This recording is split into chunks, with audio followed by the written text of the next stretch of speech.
Dharma Drum Mountain Wisdom Booklet. Encounters with Master Sheng. Preface. To share with the public the thoughts and life experiences of Dharma Drum Mountain founder Master Sheng, also known as Shifu, meaning master, the Sheng Education Foundation embarked on a series of talks beginning in September of 2009. 53 talks were given at the Sheng Lecture Hall, located in the official residence where Master Sheng lived in his final years. The talks were titled A Living Example, Countless Teachings Encounters with Master Sheng, and we invited all his monastic and lay disciples to share with us their stories about Shifu, how he taught them through his living example and words. Listening to these speakers' personal accounts of the interactions between teacher and student allowed the audience to commemorate Master Sheng's journey, and once again hear his gracious teachings. The talks include stories of Master Sheng's everyday life, how he would give detailed guidance to his disciples regarding their speech and actions. There are also accounts of his travels to share the Buddha Dharma locally and overseas, reaching out to the public, and teaching them skillfully and flexibly based on the existing circumstances. Even in his later years when he became quite ill, he was an example of how to face life and death with freedom and ease. All of these examples, no matter how small the story or how short the conversation, radiate Shifu's compassion and wisdom. They inspire us to vow to emulate the worthies and sages, practice what the Dharma has taught us, and repay through our heartfelt gratitude. At the end of the series, we felt that the interactions from these true life stories were brimming with the Dharma spirit. Hence the audiences initiated and organized transcripts of the talks, to be compiled and published by the Sheng Education Foundation, hoping to allow the general public to learn from the wisdom of Master Sheng, so that together we can realize his vision to create a pure land on this earth. Transformation through education, spontaneity and skill. Venerable Godong. On August 31, 2006, the Sangha's General Assembly announced the newly selected abbot president. Other than silently reciting Avalokiteshvara Bodhisattva's name, there were no other thoughts in my mind. I was deeply thankful that the Sangha had given me this learning opportunity. On September 2, the succession ceremony for the second abbot president of Dharma Drum Mountain, DDM, was successfully completed. In order to shorten my learning cycle, Master Sheng gave me a personal tour of the abbot's quarters, and taught me how to fulfill the duties of an abbot president. He told me that I needed to have a broad mind and far-reaching vision. He mentally prepared me by adding, "It's inevitable that others will compare you against Shifu. Don't worry about it. Just request that they don't keep testing you." Introducing the speaker. Venerable Godong, Abbot President, Dharma Drum Mountain. Venerable Godong was ordained in 1993. He has served as Venerable Master Sheng's personal attendant, monastic advisor of both the End of Life Caring Group and the Dharma Drum Mountain Fellowship, and as managing director of the Bhikshu Sangha. In September of 2006 he became DDM's second abbot president. The abbot president has a warm, friendly, and cordial personality. Generous and cheerful, he is forever forming bonds of friendship and guiding sentient beings to learn and practice the Buddha Dharma with a warm and compassionate heart. Shifu often gave us Dharma talks telling us that he, like any other ordinary person, would experience the processes of birth, old age, illness, and death. But Shifu had a very different attitude towards life. He took this life as a process of putting the Buddha Dharma into practice. Ever since Shifu was a novice monk, as soon as he learned or experienced something from the Buddha Dharma, he was eager to share it with others. This is actually a form of giving, as well as an act of compassion. Helping people to suffer less and experience more joy is indeed the compassion and wisdom of the Buddha Dharma, and can be traced back to the Buddha's original intention. 4 phases in life. When writing an essay, people generally pay close attention to the 4 stages of a traditional Chinese composition: opening, development, transition, and conclusion. Today I'll share an application of those same 4 stages to life, all from the perspective of the Buddha Dharma. By opening, I mean the origin of life. In the process of practicing the Dharma, we need a vessel, a base to begin with, which is the physical life that our parents give us. As such, we must respect our life. The development stage refers to giving full play to the value of life. Whether we are lay practitioners or members of the monastic sangha, or whatever roles we play in our life, why not see those roles as the process of dignifying life? When dealing with people and the events of daily life, we should treat every single thought, word, and deed as something that helps our process of transformation, helping us to evoke the mind of renunciation and initiate the Bodhi mind. This would be the transition phase. The transition stage refers to the purification of life. DDM's vision is to uplift the character of humanity and build a pure land on earth. Purification of mind is none other than hoping to uplift the character of humanity, thus realizing the vision of a Buddhist Pure Land in the human realm. The aim of purifying life is to fulfill life.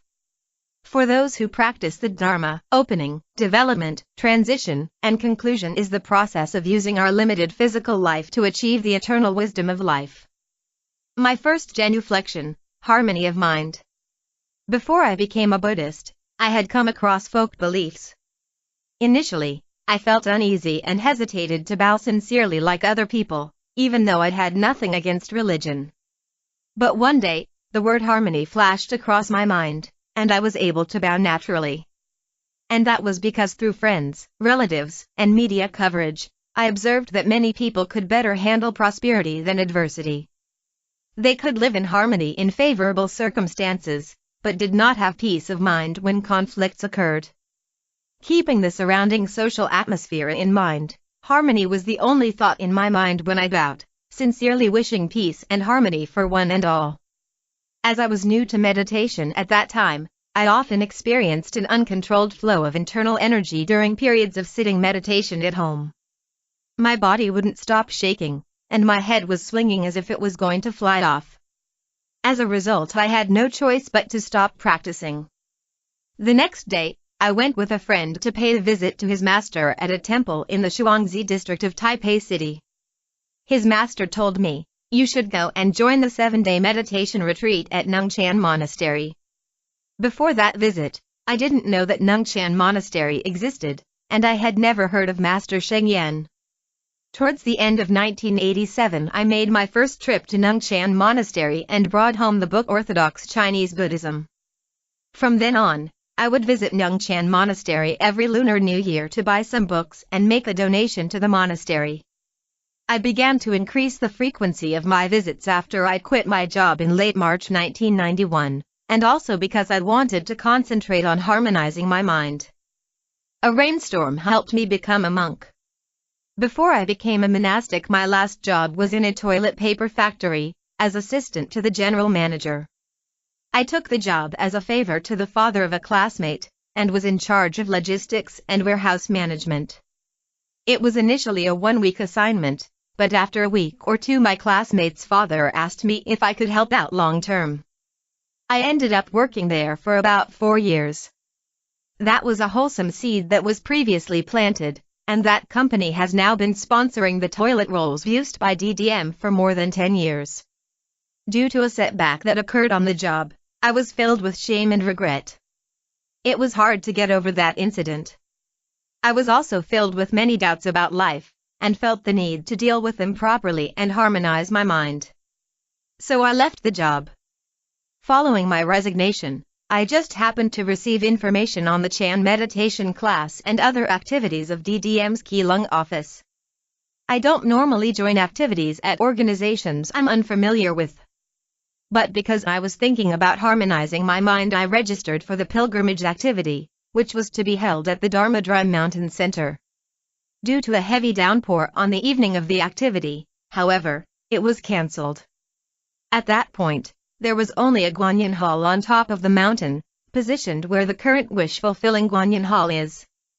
The cleared land surrounding the Guanyin Hall at that time was very small, and the car park was situated in the little outdoor garden, so it wasn't very accessible to large tour buses.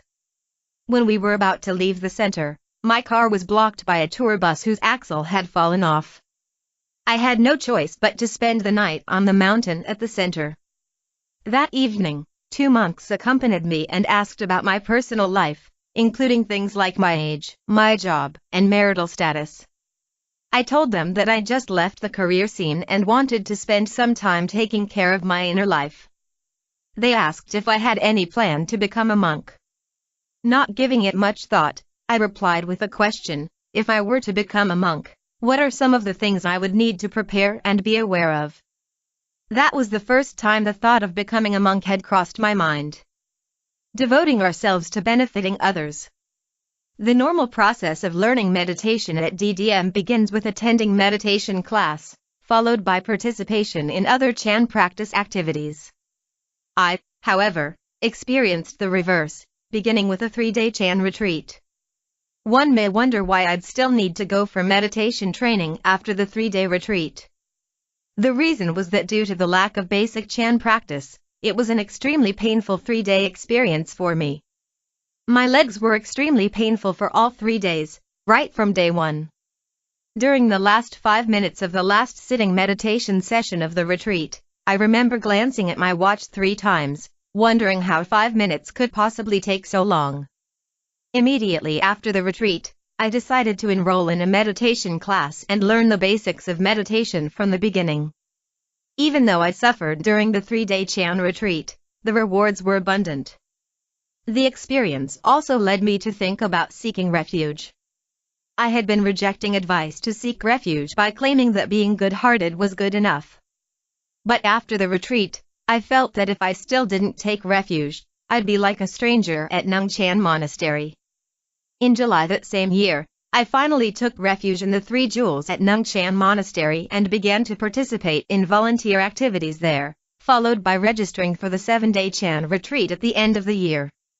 In those days, the twice-a-year, 7-day Chan retreats at Nungchan Monastery were very popular, with limited space for applicants.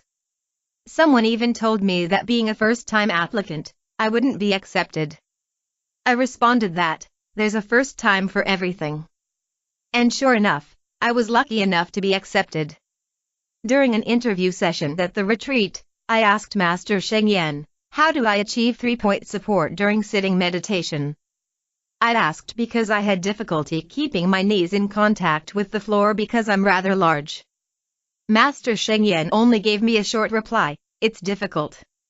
I sensed that Shifu was trying to motivate me, so I decided that I would undertake the arduous, endure the unbearable, and take the practice one step at a time. The theme of that retreat was the Bodhi mind, and it left a lasting impression in my mind. Shifu said, Bodhi mind means devoting ourselves to benefiting others. I agreed that Bodhi mind has great significance, but I found that people were hesitant to put it into practice because they were overly concerned about other people's opinions. My experience in fundraising was a good example of that. Shortly after I began to visit Nungchan Monastery more frequently, I was encouraged to be a fundraiser. But due to a concern that other people might perceive me as doing it for my own self-interest, I didn't take on that assignment. This is what Shifu meant by overly concerned about other people's opinions. But he also said that fundraising must emphasize spreading the Dharma and reaching out to more people. The money that was raised was not for him, but for the construction of the monastery to promote DDM's vision to uplift the character of humanity and purify people's minds, build a pure land on earth and purify society. Shifu's Dharma talks were extremely useful in clearing up my doubts, and as soon as the retreat was over, I volunteered as a fundraiser. A week after the 7-day Chan retreat, I thought about becoming a monk. Upon completion of the 7-day chanting retreat during the Tomb Sweeping Festival in 1992, that thought became even stronger, as it would facilitate spreading the Dharma to my family. One of the supporting factors was that during that time, there were very few monks at Nungchan Monastery. I could thus increase the head count of male disciples by 1. My mother was already a Buddhist and was extremely supportive of me becoming a monk. She said, "It will be a great blessing for me if you become a monk." I was greatly touched by what she said. But my other family members objected. My father even implied that it was not very reputable by saying, "No one from the Yu family has ever become a monk." Realizing that it would be difficult to change their view immediately, I could only tell my father, the day will come when you'll feel honored that I became a monastic. Actually, I had always maintained healthy relationships with my family, and they objected because they couldn't bear to part with me. But they all eventually respected and supported my decision. My father even showed concern by asking, "How much money do you need to bring along?"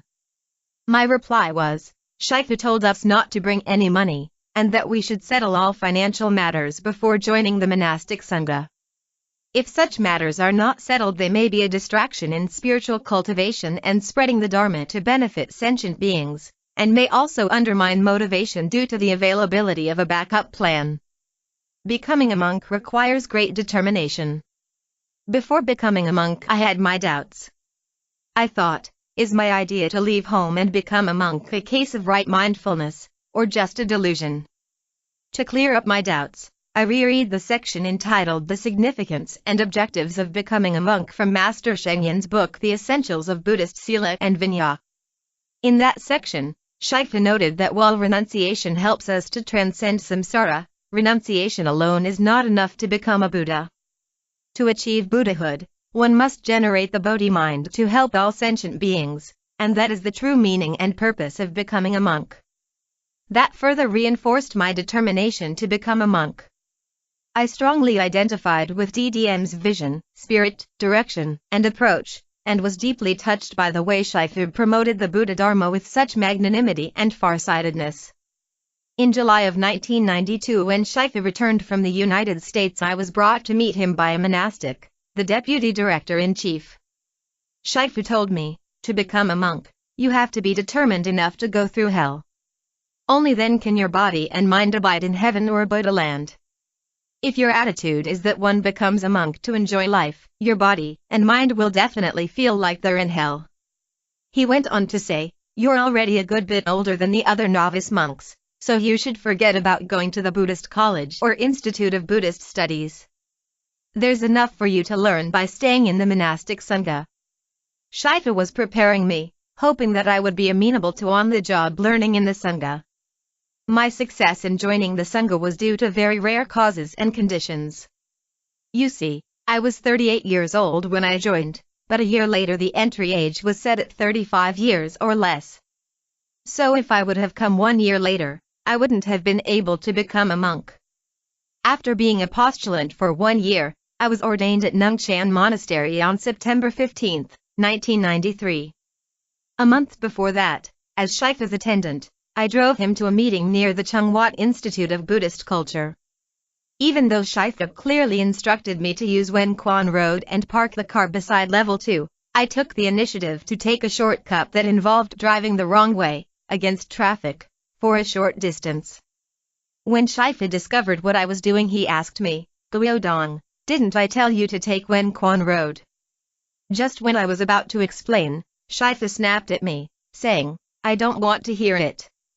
I immediately apologized, but Shaifu just said, "Next time, you'll know better." During the next hour or two while Shaifu was in the meeting, I was in emotional turmoil, thinking about my unauthorized decision and Shaifu's scolding.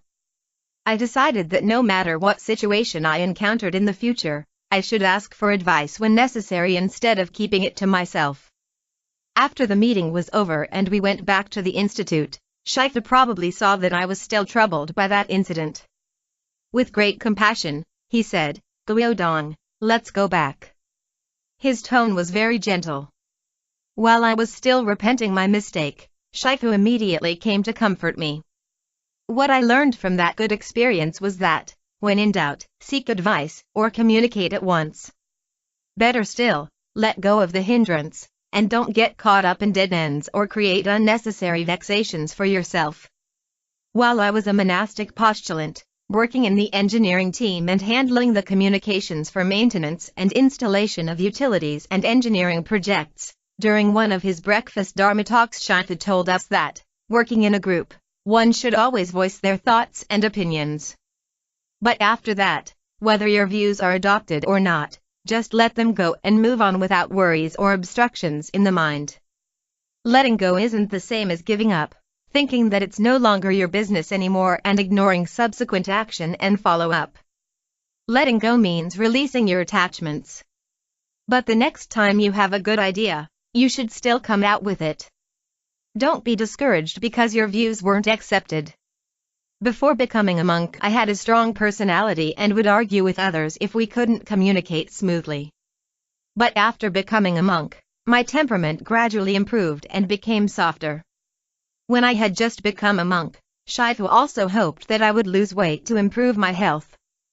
The following year, when he returned from the United States, he saw that I had become slimmer, and still showed care and concern by asking about my health. Actually, besides my deliberate effort to lose weight, the daily routine in the Sangha also had an unexpected added effect. After becoming a monk, I assigned myself an additional task. While the wake-up call at Nungchan Monastery came at 10 minutes past 4 in the morning, I normally woke up at 3:30 and went to the main hall to prostrate to the Buddha statues and memorize the Shurangama mantra. Before joining the monastic Sangha, I participated in group practices at the Chungwat Institute of Buddhist Culture. During one of the practices involving chanting the Shurangama mantra, I couldn't keep up with the group even with the sutra booklet in front of me. So I vowed to memorize that text, which I accomplished in 4 months. Promoting Buddhist end-of-life care services and funerals. In 1995, on the 4th day of the first lunar month, as Shifu's attendant, I accompanied him to a group service for Chinese New Year held at the Ninren Home Economics and Commercial Vocational High School in Xindian, a district of New Taipei City. The service was organized by the Buddhist Association of the Republic of China. As Shifu was having a discussion with the elders, the director-in-chief came and talked to me about the end-of-life caring group. The monastic advisor of the caring group at that time was a female monastic, and the director-in-chief expressed a concern, saying, "There are numerous inconveniences for a female venerable to handle end-of-life caring requests at night. What if we have a male venerable instead?" I replied, "Considering the safety issues when providing end-of-life care in the evening, a male venerable is indeed more appropriate." He then asked me, "Could you take that role?" When the gathering was over, Shifu asked me, "Guodong, did the director-in-chief discuss things with you? I'm sure you will be able to do a good job." There were no other thoughts in my mind at that moment. I was just deeply thankful that Shifu and the Sangha had given me a learning opportunity. Shifu had previously said that, when one is assigned any task by the Sangha, one must treat it as a sacred duty, and vow to learn how to take responsibility. So naturally, I said I was willing, and also expressed my gratitude to the Sangha for giving me a chance to learn. After accepting the role as monastic advisor for the end-of-life caring group, I began to visit various locations throughout Taiwan to provide caring services and increase my understanding. Early on, there weren't many lay volunteers in the caring group. But the group's non-stop, 24-hour operating mode had already had an impact on the volunteers' normal everyday lives. Thus, given our limited human resources, we made adjustments in how we delivered caring services. I also realized that when lay volunteers were unable to provide service at night, at least there must be some way to help family members of the deceased conduct end-of-life Buddha chanting services by themselves. In response to the situation, the DDM Care Ritual Handbook, as well as Buddha recitation and chanting for caring services cassette tapes were successively rolled out. During that period we also began to promote Buddhist-style end-of-life care and funerals. Previously, the public had the impression that Buddhism mainly dealt with chanting sutras and reciting the Buddha's name. The public was confused about Buddhist funerals because they often added folk customs including wearing heavy mourning garments and burning ritual money. Given the situation, we put on our thinking caps to find a way to promote correct Chinese Buddhism without affecting folk beliefs. Shifu once said that there were reasons why folk beliefs had developed into their present forms. DDM's aim was to promote the spirit and intentions of the Buddha Dharma such as non-extravagance and non-wastefulness, simplify unnecessary and overly elaborate formalities, emphasize environmental protection, and foster a simple, warm, solemn, and peaceful atmosphere. So when providing caring services, we had to have effective communication with the family members to gain mutual understanding. Caring service takes various formats. If the family members share DDM's philosophy, we take the lead. Otherwise, we don't force things, because we don't want our caring services to become a burden for the family. I used to share with lay Buddhists that a grand ceremony relies more on the sense of involvement of the participants rather than ostentation. We needed to master the principle of providing caring services with sincerity using a soft and harmonious approach. While following guiding principles, we also needed to be flexible to adapt to the different needs of every individual. It's also very important to communicate with the family members in advance. Shifu repeatedly reminded us that the objectives for all activities organized by DDM must include caring, and that they must also serve an educational function. In the process of building up the DDM organization, end-of-life caring services were a key contributing factor in gaining more support. Some people said that providing caring services doesn't necessarily mean that we would gain support. When they said that, I would share with them a teaching from Shifu: conduct caring services with a pure heart. The key is to provide good, appropriate caring services and promote our vision so that everybody understands the philosophy and methodology of Buddhist-style funerary offerings. Whether they support DDM or not becomes secondary. If they are moved by the Buddhist services, they will surely support DDM. All things radiate light and expound the Dharma. From 1995 through the year 2000, I learned a great deal from being in the end-of-life caring group. In the year 2000, I was fortunate enough to participate in a 49-day Chan retreat that Shifu led at the Dharma Retreat Center in New York, USA. In one of his Dharma talks during the retreat, Shifu said, "All the myriad phenomena in the universe radiate light and expound the Dharma." What kind of light are they radiating? It's the light of compassion and wisdom. What kind of Dharma are they expounding? They're expounding the dependently arising Dharma of impermanence, no self, and emptiness. Take the Dharma Retreat Center as an example. One day after an afternoon thunderstorm, the water and electricity were cut off because power cables snapped after being hit by a big tree that fell. A truck was sent in that night to clear away the fallen tree. By the next day, the power line was repaired, and everything was back to normal. Shifu explained that that situation demonstrated dependent arising, impermanence, no self, and emptiness. All causes and conditions are ever-changing, just like practice. If we can't experience the impermanence of causes and conditions, as well as the emptiness of no self, then attachments will arise, which is like going looking for unnecessary vexations. For practitioners, every single thought presents an opportunity to help us experience impermanence and no self. The lack of such awareness will result in vexations and obstructions due to ignorance. Grateful for opportunities to learn to be accountable. After returning from the United States, I became the monastic advisor for the Dharma Mountain Fellowship, and later the managing director of the Bhikshu Sangha. For all those years, my practice was mainly carried out in daily life.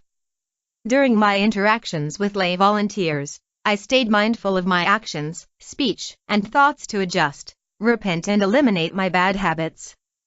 In May of 2005, Shifu instructed me to attend a 10-day Chan retreat at the Dharma Retreat Center in New York, USA. That retreat helped me a great deal, as I came to a deeper realization about the phrase, "There is no essential difference between the nature of mind, Buddhas, and sentient beings."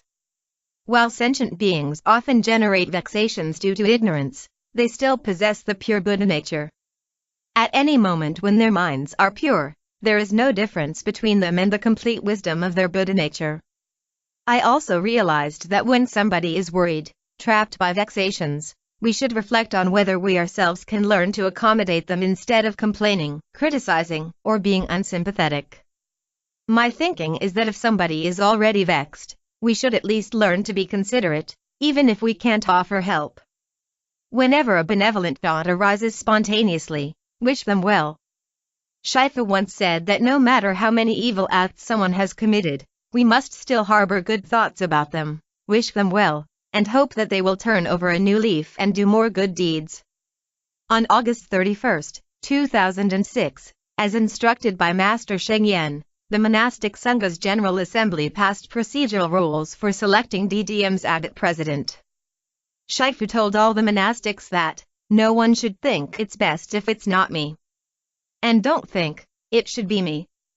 No matter who it is, everyone must vow to learn to be accountable for roles assigned by Shifu and the Sangha.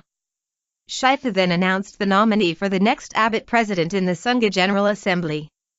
Other than silently reciting Guanxian Puja, Avalokiteshvara Bodhisattva, there were no other thoughts in my mind.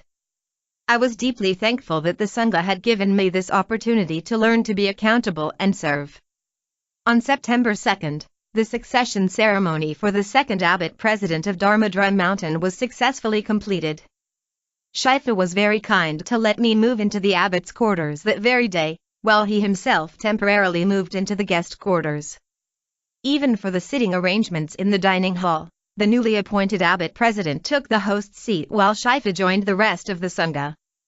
Leading by example, Shifu's intention was to build up the monastic system. To shorten my learning cycle, Shifu gave me a personal tour of the abbot's quarters and taught me how to fulfill the duties of an abbot president. He told me that I needed to have a broad mind and far-reaching vision. He prepared me mentally by adding, "It's inevitable that others will compare you to Shifu. No need to worry. Just ask people not to keep putting you to the test." He then reminded me to proactively visit and offer care to all of our global affiliates. In 2007, when I returned from my trip to render care and guidance in Singapore, even though Shifu was in a hospital intensive care unit for a medical checkup, he didn't stop offering his kind guidance. He taught me how to balance my behavior in various situations, and avoid unnecessary socializing and banquets while attending activities at appropriate times. He admonished me to use the Dharma to benefit all sentient beings, to guide and lead the public through caring. Continuing Shifu's vows, transmitting the light of Dharma. Looking back on my Dharma learning path, I am deeply grateful to Shifu. I strongly believe everyone in the monastic and lay Sangha is very thankful for Shifu's teachings. Especially after Shifu passed away, the spirit of continuing Shifu's vows and transmitting the light of Dharma from generation to generation, as demonstrated by the lay Dharma supporters, left a lasting impression.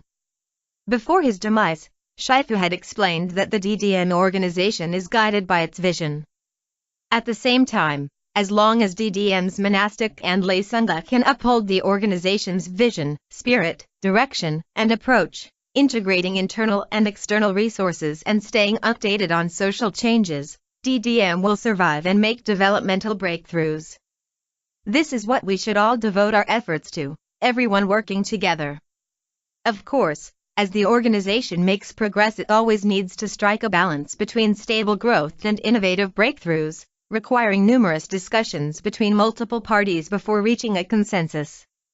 To this end, on behalf of the monastic Sangha, I would like to express our appreciation for the care and support rendered by all of our lay followers. In the book Take Chant to Work With You, Shifu mentioned 6 essential conditions for building a harmonious team and achieving consensus. That was actually the 6 essential operating principles that Shifu shared during the Sangha development camp in the early days. Adhere to your principles, authorize full empowerment, respect others, care for others, communicate proactively, and conduct self-criticism often. Last but not least, let me share the 8 forces with you. Do your utmost, give your best effort considering the existing conditions, transform stress into a helpful force, foster group cohesion, show vitality, derive strength from your vows, and encourage each other and strive to excel.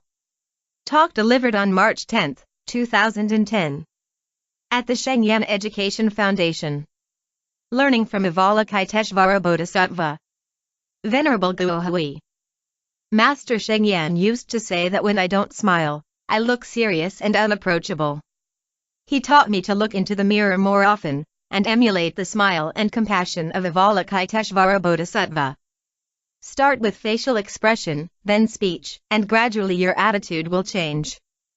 Practice often, and it will become internalized. This is also the practice of contemplating loving kindness and compassion. Introducing the speaker. Venerable Guruhui. Ordained in 1985, one of the earliest male monastics at Dharma Mountain, ordained under Master Sheng, Venerable Guilin Hui formerly served as secretary of Nungchan Monastery, Master Sheng personal attendant, monastic advisor for the meditation group and the Office of Works, and director-in-chief of Nungchan Monastery. In 1997 the Venerable went to Japan for further studies. He obtained his master's and doctorate degrees from Risho University in 2000 and 2005, respectively, and then returned to Taiwan and has served as the Dean of the Buddhist College, Dharma Sangha University. Venerable Guilin is currently the Vice Abbot of DDM as well as the Director of the Department of Buddhist Studies, undergraduate programs, at Dharma Buddhist College. I come from a farming family in Taonan Village, Yunlin County, Taiwan. Both my grandparents and parents are farmers, and I majored in agricultural science at the university. While my parents anticipated that I would join them upon graduation, instead I went straight to compulsory military service, followed by becoming a monk at Nungchan Monastery. They were obviously disappointed. When I expressed my intention to enter the monkhood, they disagreed initially, but they eventually accepted it. A vivid sense of birth, aging, sickness and death. I have been a bookworm since childhood, but from high school onward I began to ponder over philosophical questions related to life, such as, where do humans come from? Is there life after death? What is the purpose of life? During my university days, I never stopped pondering these questions, and I was more interested in them than in the subjects I was studying. During my sophomore year at the university I had my first contact with religion. I joined a devoted Christian classmate to attend church and participate in the Christian fellowship and Bible study. After continuing for a period of time, one day, I suddenly lost interest in the theory of the Bible. I then had the opportunity to read the story of how Avalokiteshvara Bodhisattva became enlightened and the book The Spirit and Characteristics of Buddhism, which drastically changed my understanding of Buddhism. My initial contact with Buddhism coincided with a period in which my grandfather fell ill and passed away. After contracting a lung disease, he suffered terrible pain right up until he died. It was his suffering that gave me a vivid experience of the reality of birth, old age, illness, and death. Many friends also passed away during those few years due to accidents and suicides. All these personal experiences served to impel me towards Buddhism. After reading some books about Buddhism, I found that the Buddha Dharma's principles are deep and profound. In addition to being a religious belief, Buddhism is founded on a rational and scientific philosophy of life. Life as described by the Buddha Dharma encompasses the timeless and immeasurable universe, and all sentient beings. Buddha Dharma not only resolved my doubts about life, but is also the religious philosophy that most thoroughly addresses the most fundamental aspects of life. These causes and conditions led me to join National Taiwan University's Chen Shi Buddhist Society, also known as NTU Sunrise, as well as the Eight Precepts Society at the Lin Yin Temple in Nantou County. NTU Sunrise was a nexus of information for the Buddhist community, and I found out about a 7-day Chan retreat at the Chunghwa Institute of Buddhist Culture in Baitu. I was still studying at National Taiwan University, whose close proximity to the Chunghwa Institute helped me draw closer to Shifu. After completing the 7-day Chan retreat led by Shifu, I felt that Chan meditation was truly extraordinary. But my first 7-day Chan experience was nothing but pain in my legs. The pain lasted from the first sitting session all the way through the last session. Shifu also watched with a sharp eye, so much so that it seemed like he could read all our minds and nothing could escape his notice. That made me nervous. While serving in the military we had a vacation every 3 months, but I didn't go home. Instead, I went to the Chunghwa Institute to participate in 7-day Chan retreats. As time passed, my desire to enter the monkhood got stronger. So after completing my military service I went straight to Nungchan Monastery. After a year as a postulant, I became an ordained monk in 1985. My first assignment after becoming a monk began with growing vegetables, which appeared to fit nicely into what I had studied. Thereafter I worked in general affairs, disciplinary affairs, as a personal attendant, and as monastic advisor for the Project Services Office and the Meditation Group. In 1991, Shifu sent Venerable Guo Yuan and me to travel to Wat Phra Dam Makaya in Thailand for a one-year learning experience. Upon our return, I became the Director-in-Chief of Nungshan Monastery. Grateful to Shifu for supporting further study in Japan. Shifu was always educating and grooming me during my stay at Nungshan Monastery, including sending me to Japan for further studies in 1997. I was given a choice to pursue a higher degree in Japan or the United States. After comparing the English and Japanese languages, I picked Japan because their language is more similar to Chinese. Many Chinese characters are also found in the Japanese language, so it was not totally new. I started off as a graduate student in Japan in the first year, and successfully enrolled in the master's program at Reisho University in the second year. As I had learned some basic Japanese before my trip, I underestimated how difficult the language is. The reality was that while I was able to read part of the texts, listening and speaking were a different animal altogether, and I couldn't communicate. So I ended up playing catch-up by taking extra Japanese classes every morning before attending graduate school classes in the afternoon. Year 2 saw speedier improvement in my Japanese ability through frequent consultations with my lecturers and fellow classmates. I later learned 2 more languages, Sanskrit and Tibetan. I learned Sanskrit from Shifu's good friend, Professor Kenyo Midamo. I also spent 5 years at a Tibetan Buddhist center, where I studied their language.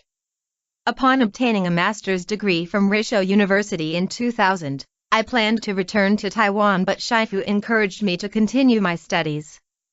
Spring of 2005 saw the founding of Dharma Drum Mountain, as well as the completion of my doctorate degree.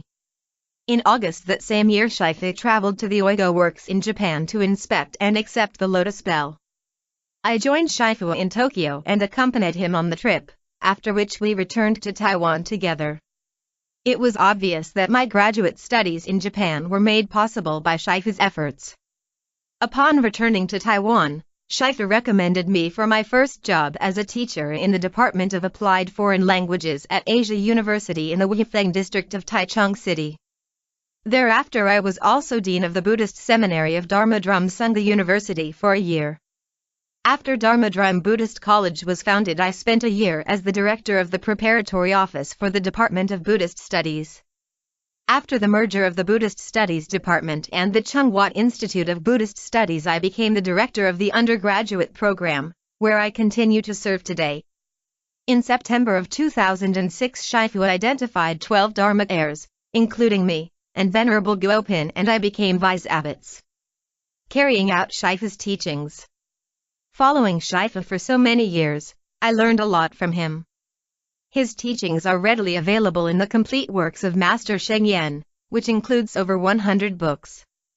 As Shifu said in his book The World of Chan, when he rejoined the monkhood, he told Master Dongchu that "I want to be a monk who knows his place well, and will never disappoint you nor do a disservice to Buddhism." His teacher, Master Dongchu, responded by saying, "You shouldn't say that. It should be the other way around. Just don't do a disservice to yourself, or do anything that makes you feel disappointed in yourself." Shifu thus realized that Master Dongchu is just pointing out a path, and teaching you how to traverse that path. But if you want to take that path, your forward progress, step by step, depends on your own efforts. Walking your own path requires perseverance, endurance, and time, as well as a down-to-earth approach. Although those words came from Shifu's own experience, they also apply to us, teachings that are richly profound. It would be a shame if we didn't apply them, and fulfill the path that Shifu showed us.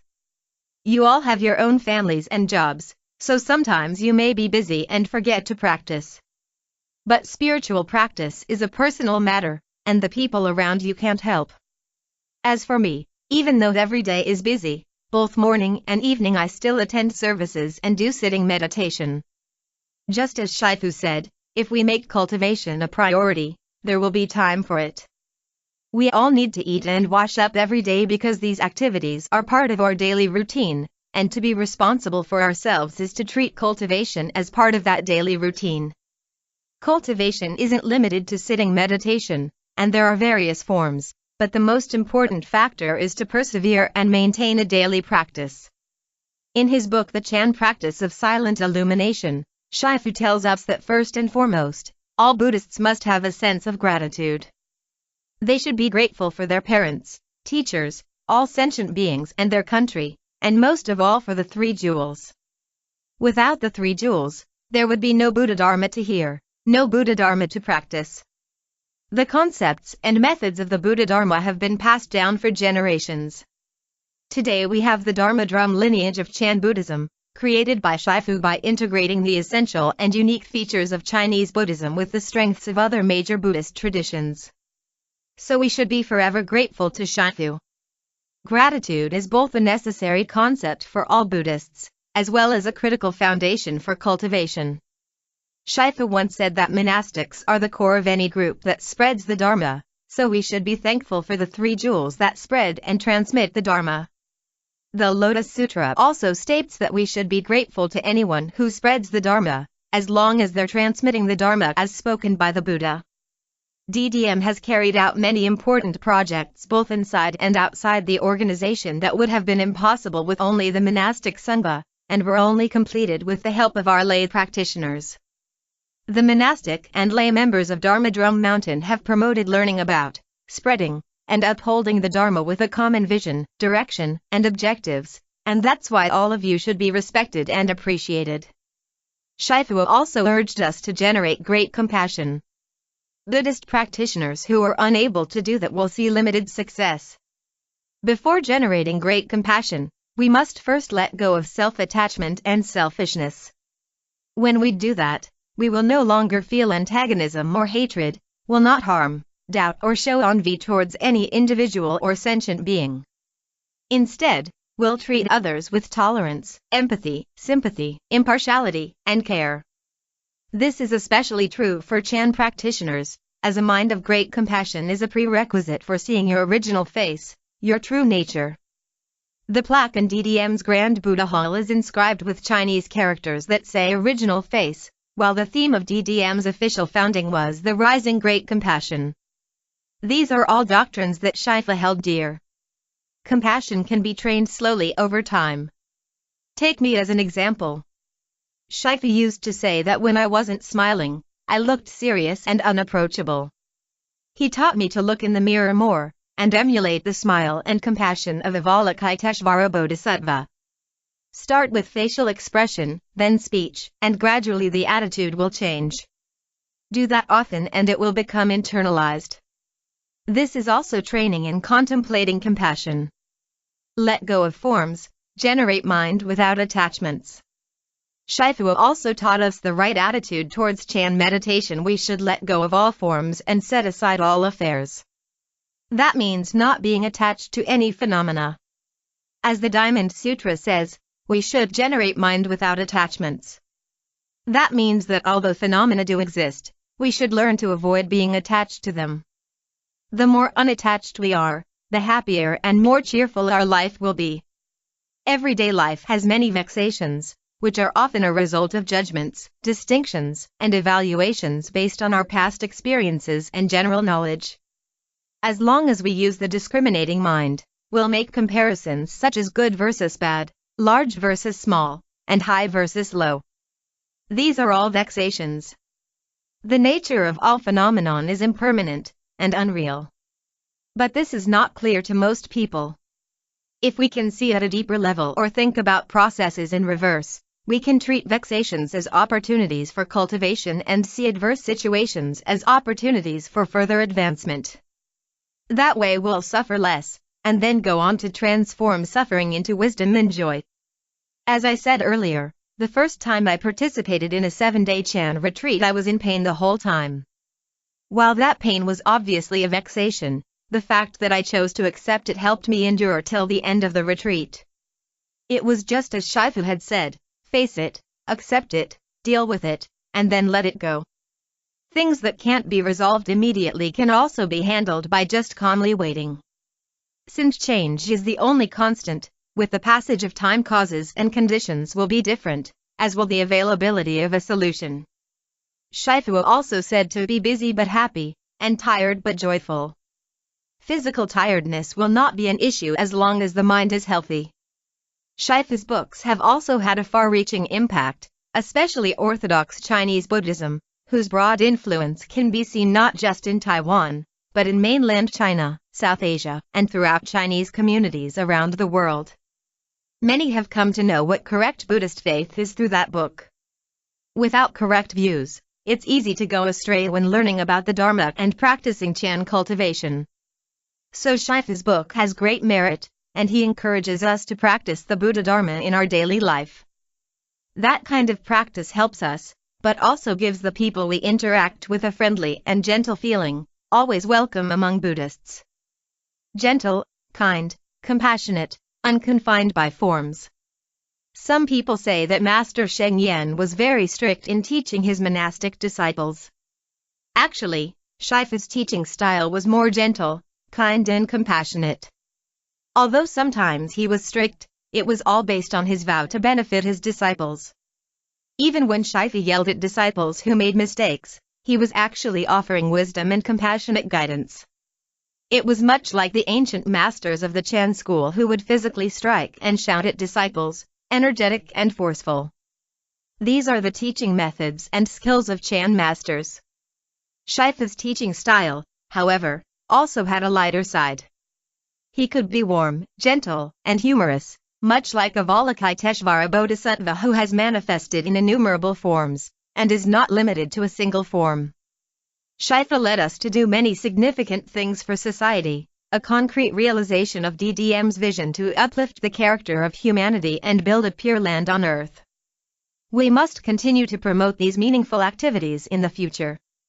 Shifu spent his entire life spreading Chinese Chan Buddhism, and even founded the Dharma Drum lineage of Chan Buddhism in his old age.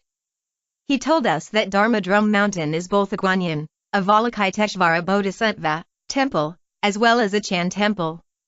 Even more, DDM is a home base for Chinese Chan Buddhism. Shifu also investigated and digested multiple schools of Chinese Buddhism. He studied the Tiantai school in depth and wrote The Heart of Tiantai, annotated translation and commentary of the essential principle of doctrine and contemplation. He also explored the Huayan school, Sakkhat Avatam Sakka, and wrote The Heart of Huayan Teachings, commentary on the origins of humanity. Shifu often said that Chinese Buddhism is broad and rich, and worthy of our in-depth exploration. That makes it even more important for us to develop and share it for generations to come. In his later years, though he was seriously ill and required operations and dialysis, as long as he was physically able, Shifu still often gave Dharma talks to the monastic Sangha and lay believers, and showed concern for one and all. His vow of compassion led him to offer his life till the very last moment. While Shifu's physical body has left us, his reality body and wisdom life will be with us forever. It's just like when Shakyamuni Buddha was about to enter Nirvana 2,600 years ago, and his disciples around him wept. But the Buddha told them to take the Dharma and the precepts as their guiding teachers. Similarly, Shifu's passing is also teaching us that we should let go of all our attachments, because the quietude that comes with the extinction of afflictions is true joy. Everyone will experience birth, old age, illness, and death, as our physical life is limited. No one knows when impermanence will take our life away, but as long as one is still breathing, one should let oneself and other people live a peaceful, healthy, and joyous life. The study and practice of the Buddha Dharma will enable us to create these mutual benefits. Shifu often said, the Buddha Dharma is so good, yet so few people know about it. So while we study and practice the Buddha Dharma, we must share it as well. But we need to practice to experience its benefits. So I hope that you, Bodhisattvas all, will both study and practice the Buddha Dharma, and then go on to uphold, support and spread it. Talk delivered on October 21, 2009. At the Sheng Education Foundation. Using Chan to teach compassion, wisdom, and no self. Venerable Guo Xing. Upon meeting anyone, Chan Master Sheng would think, from interacting with me? How can they benefit? In the past, the reason behind this thinking escaped me. Nor did I think about whether I could do that. But now, if I don't think that way, it must be because of selfishness. Introducing the speaker. Venerable Guo Xing. Venerable Guo Xing was ordained in 1986, and is currently the resident abbot of the Chan Meditation Center and the Dharma Drum Retreat Center in New York. Since his ordination, all of his duties have been closely related to Chan practice. Having practiced under Master Sheng for over 20 years, Venerable Guo Xing learned Shifa's teaching methods. Whether practicing in the meditation hall or dealing with people and situations every day, he takes the attitude of no self as his starting point so that he can truly benefit people. I have a rather reclusive personality. Before I was ordained, I usually watched movies and hiked in the mountains alone. I did most things solo. Now, as I think about my past, this type of personality is indeed suitable for a monastic. My photo in my high school yearbook has me sitting in meditation, and the caption says, Amachuofo. Actually, at that time, I didn't know what practice meant. Although I had vague yearnings for spiritual practice, I found little information about it. Pondering impermanence. The causes and conditions that led me to learn about Buddhism and be ordained are all related to Chan practice. The duties that I took on after I was ordained were also directly related to the practice. I was the monastic advisor for the meditation group for a long time, and also studied meditation in Thailand. Thereafter my duties at the Chan Practice Center of the Meditation Activity Department, at the Dharma Drum Mountain Chan Hall, and now in the 2 Dharma centers in New York, are all intimately related to Chan practice. I initially wanted to learn about Chan for many reasons. I was an expert in Chinese chess, and was able to play without a chessboard by just calling out the moves for the chess pieces. At any one time, I could think about 17 steps ahead.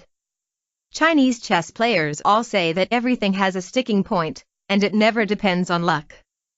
At that time I was in a relationship that wasn't going smoothly, and I wanted to know what past conditions had caused that situation. That was one of my motivations for learning Chan. Other reasons included my deteriorating chess skills, and poor health. From the time I was exposed to meditation, I was a very diligent learner. Before I attended my first 7-day meditation retreat at Nungchan Monastery, I had already been meditating for 6 hours every day for about a month. That included sitting for about 2 hours at home in the morning, finding time at work to sit for an hour or two, and then sitting about 2 hours after work. At that time I was working and wanted to earn money. I manned a street stall, and drove a taxi, and realized that earning money requires good fortune. The chairman of the Formosa Plastics Group, Wang Yongqing, was talking about the principle of sustaining business operations for a period of 30 years. I wanted to do the same, and find a business that could sustain operations for 30 years.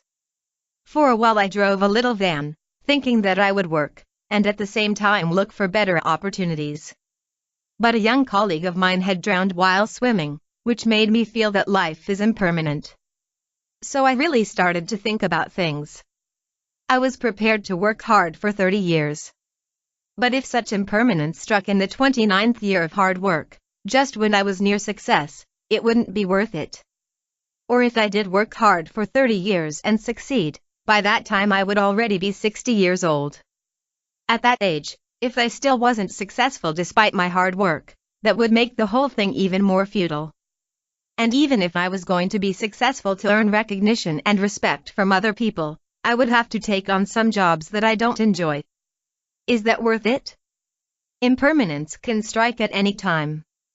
Should my life be just birth, education, and training, getting married, bringing up kids, having a career and eventually death? Why do humans come into this world? What is the meaning of life? Our founding father, Sun Yat-sen, said, "The purpose of life is to serve others." Former President Chiang Kai-shek said, "The meaning of life is to create and sustain subsequent lives in the universe." But these were not the answers that I was looking for.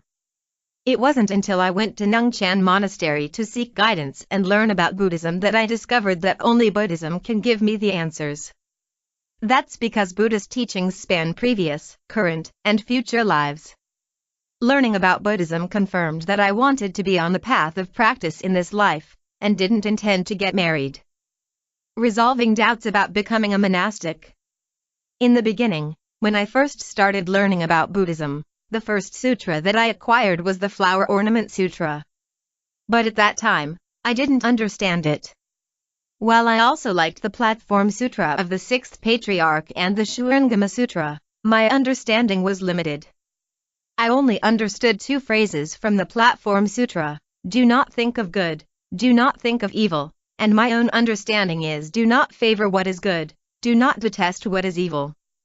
After reading the Shurangama Sutra, I was totally convinced, and felt that the realms of hell and heaven are within the mind, not outside of it. After I sought guidance at Nungchan Monastery, I attended activities there every Sunday. Later on, someone told Shifu that I wanted to be ordained. One day Shifu asked me whether I was thinking of becoming a monk. I said no, and that I was planning to be a lay practitioner. At that time I had a blind spot about becoming a monk, but I didn't express it. Shifu appeared to understand my mind, what I was thinking, and said, while monastics provide Dharma teachings and lay people provide offerings, this is not some kind of exchange. Shifu's words resolved the question in my mind. That was because although I had thought about becoming a monk, my mind always harbored doubt: what do I have that would make people give offerings? Shifu's clarification allowed me to let go of that concern.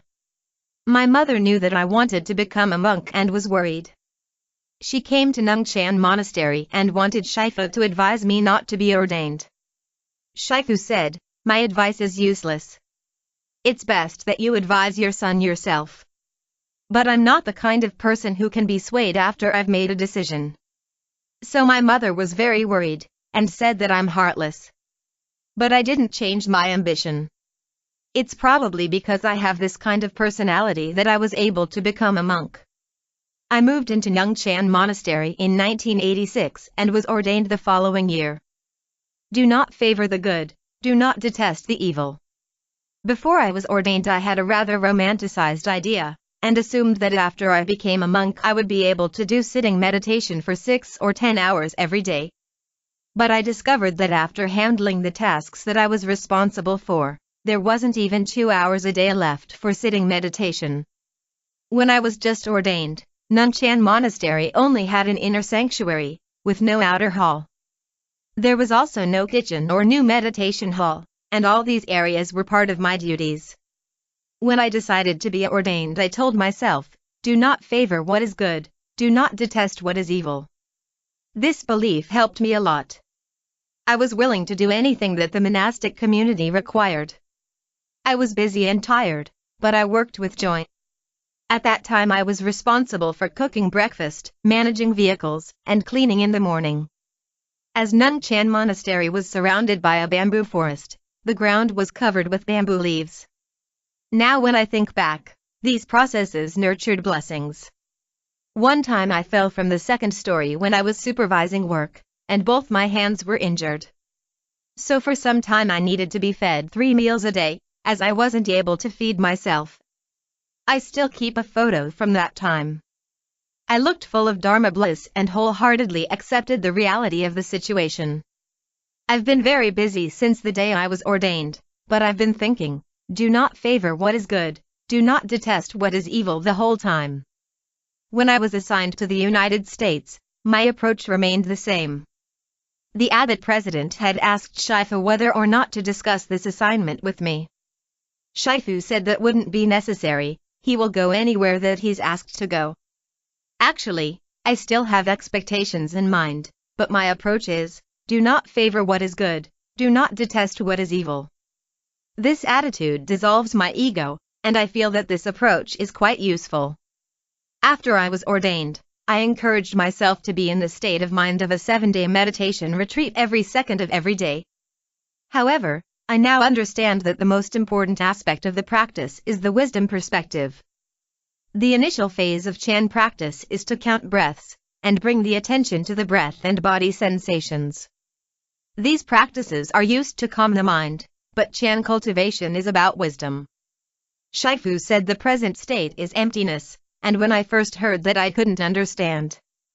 I studied the Agama Sutra, which talks about no self, and that form is not the self, not what I possess, and form and the self don't exist in each other. But I couldn't understand. When I discussed the Buddha's wisdom with other people, I thought the Buddha's ability to undergo myriad transformations was really great. I misunderstood, and thought that such supernatural powers are wisdom, and couldn't understand the concept of no self no matter how hard I studied. I had thought that my character was warm and gentle.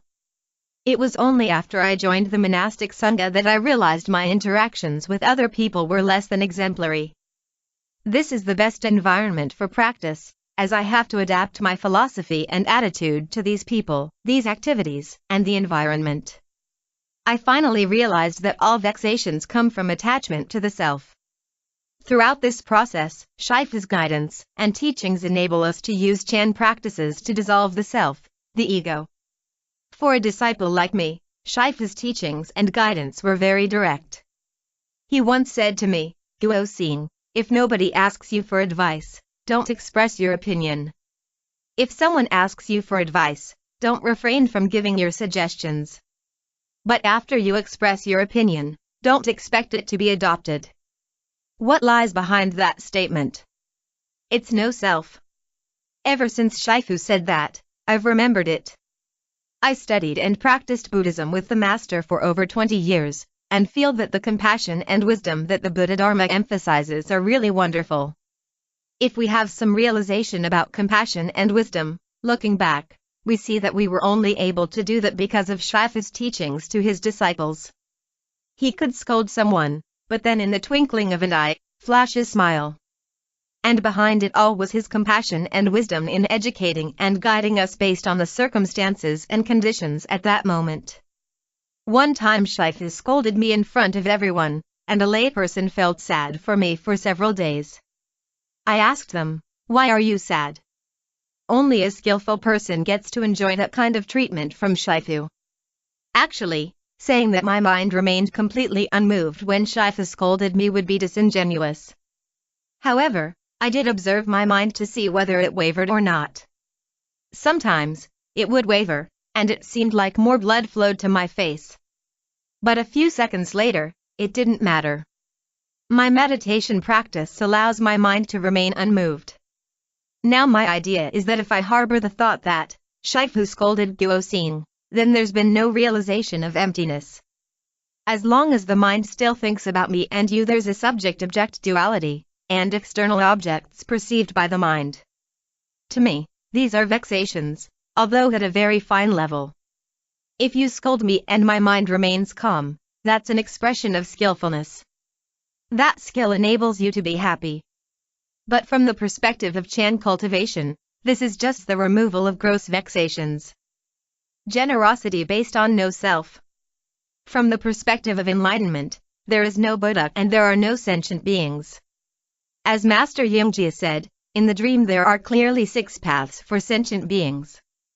After enlightenment, all is emptiness. Without the concept of no self, many things basically cannot be handled well, and compassion that lacks the wisdom of no self can only be considered to be in the process of learning about compassion. For example, I hope all sentient beings will be happy. But that notion entails an I hoping that all beings are happy. That means you, subject, have a choice, and sentient beings, object, are specified. Regardless whether it's making offerings or cultivation, without the concept of no self, everything is subject to choice, and then there's no way to go beyond what the Chan tradition calls subject-object dualism. Instead, Shifu's teachings for his disciples are all based on the perspective of no self. When Shifu met anyone, he would consider what benefits that person would derive. In the past I didn't know the reasoning behind that consideration, and didn't think about whether I could also do it. But now, if I'm not thinking that way, the reason is simply selfishness. During Shifu's childhood, bananas were hard to come by. But if he had one, He would happily take it to school and share it with his classmates. In the past, I might not have done that. But in the more than 10 years since I became a monk, I've gradually changed my attitude. One time when I was washing my robes, I found the robes of another monk in the spin dryer. I thought to myself, that person is not mindful and forgot to retrieve his robes. So I took out his robes and put them aside. When I said that person is not mindful, I didn't see my own vexations, and didn't realize that the object of my scolding was the robes. I perceived the robes as a person, and while I was talking about the person, I was actually scolding the robes. After a while, I discovered that I was wrong, because the robes had triggered a little hatred in my mind. I thought that the other person wasn't mindful, and that was a hateful thought. The Heart Sutra says that form is emptiness. I didn't treat the robes of another person as my own, and that is dualistic thinking. If I face that situation again, I won't discriminate. I'll take out the robes and hang them to dry. From that process, I practiced dissolving my concept of self. At the age of 7, Shifu thought that he should share with people, but I only realized that when I was over 40. If not for that process, I would forever be thinking dualistically, making a distinction between myself and sentient beings, which is like a dream state. People generally dream at night, and feel uncomfortable with the dream images of other people, and yet they don't know that the dream state is a creation of the mind. Chan reveals that the present moment is like a dream. In that moment, you feel that other people are objects outside the mind, and that perception extends into dreams at night. In the daytime, you can't see that the images that well up in the mind are just images. These images are just the mind, through the 6 senses, recording and storing impressions in our memory and consciousness, and then subsequently replaying them again. We're easily drawn into a dialogue with images that emerge in our mind. But as soon as we start talking to those images, thoughts beget thoughts, and the thoughts never stop. In one of Shifu's teachings, he said that when you realize that you've generated a thought, that thought has already disappeared. We as unenlightened beings don't have the ability to see the arising of the thought, and all we see is the extinguishing of the thought. We thought we saw the thought arise, but that's just a temporary function of consciousness. Any form that you discover has actually already disappeared. We have a mind that can perceive forms. But the mind itself is non-abiding, has no form, and no discriminating thoughts.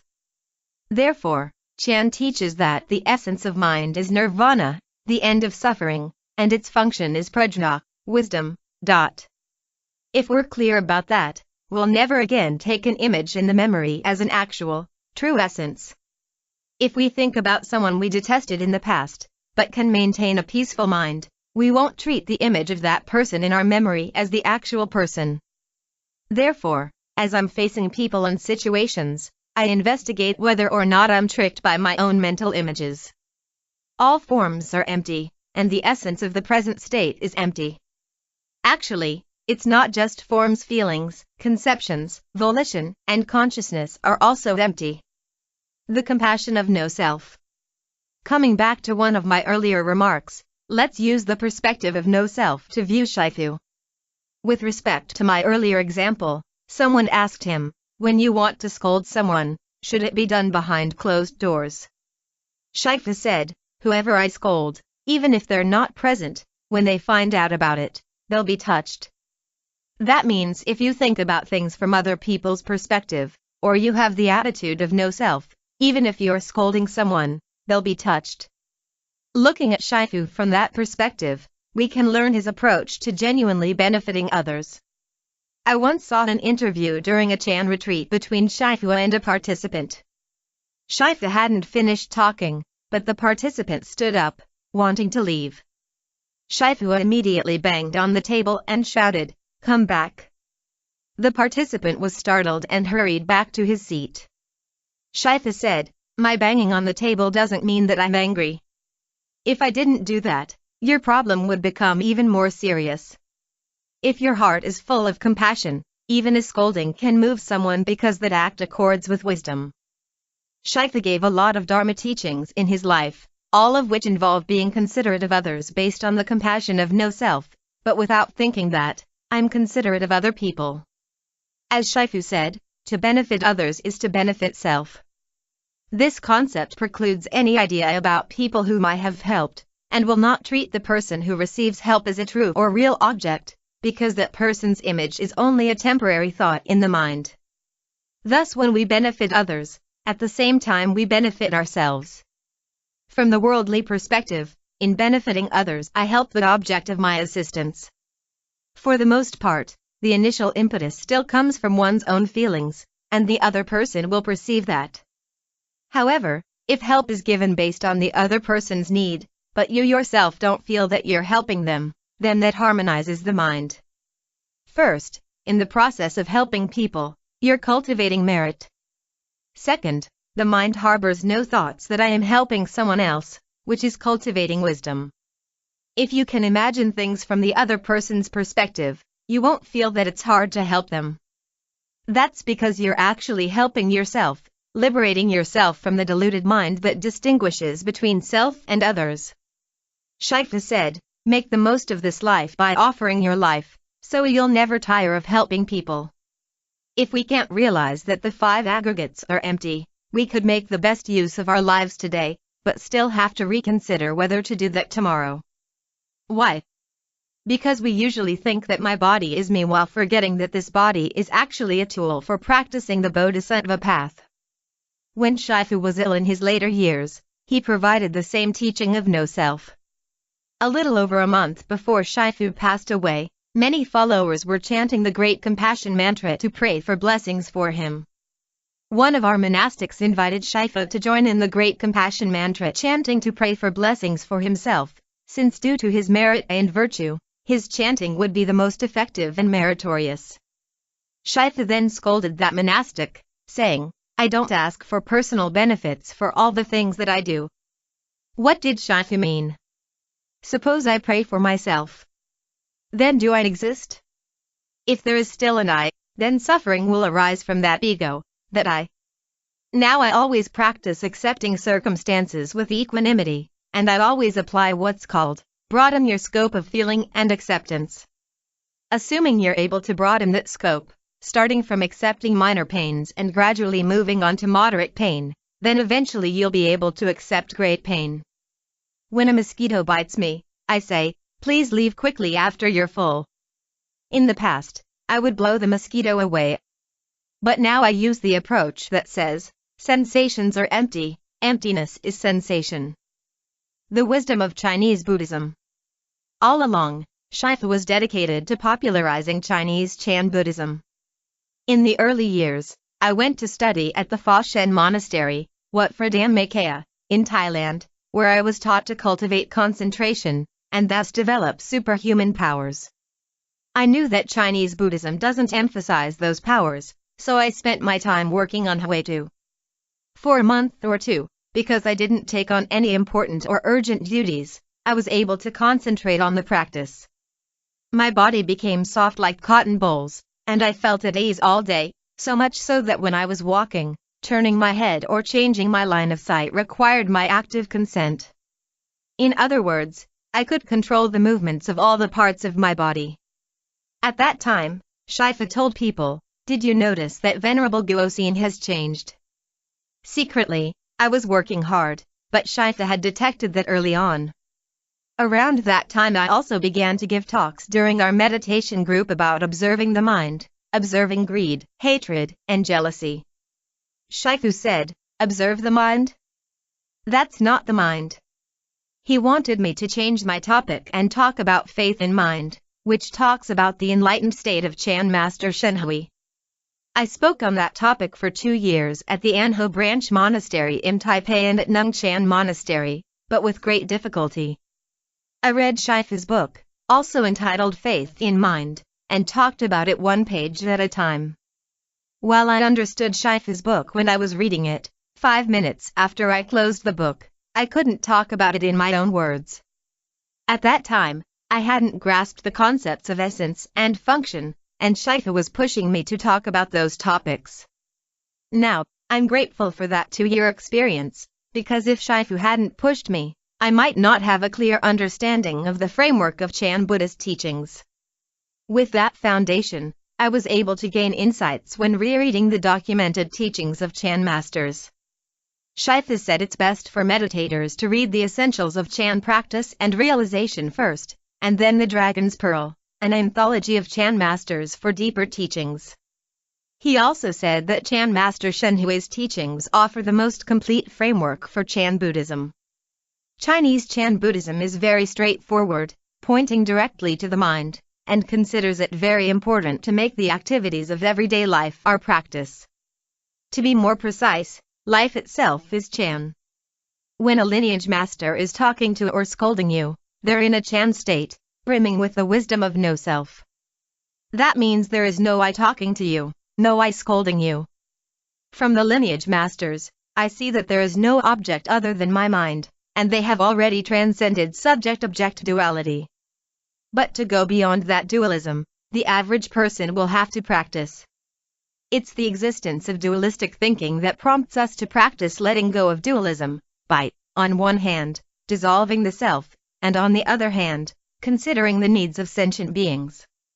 Every present moment is the true mind, not the deluded mind of discrimination. The essence of the mind has no subject-object dualism. Of course, it takes time to understand that. But with that understanding comes the realization that the mind, Buddhas, and sentient beings are not different. Or as the sixth patriarch Huineng said, our mind, if deluded, functions as a sentient being. But if it's enlightened, it functions as an enlightened being, a Buddha. The mind of a sentient being and the mind of a Buddha are actually the same mind. However, if the mind functions in the subject-object, dualistic mode, the perfect and unobstructed mind of great compassion is transformed into the dualistic, deluded mind of the average person. Shifa therefore emphasized that we have to use the unenlightened, mundane body to practice the way of the Bodhisattva. As Shifa told us, Chan is the epitome of purity, and does not emphasize superhuman powers. Instead, Chan's remarkable effectiveness manifests through constant application to our actions and speech in daily life. Right now, you listening to me talk is also a remarkable form of power. I'm talking, and you're listening, so we're both using a remarkable power. From the mind arises the ability to hear, and from the mind arises the ability to speak, and these are called functions. Chan teachings say that the mind gives rise to many functions that are remarkable, and of these functions, the function of wisdom is the most far-reaching. Because most people have vexations, the mind's abilities are diminished, and this is known as lesser functioning.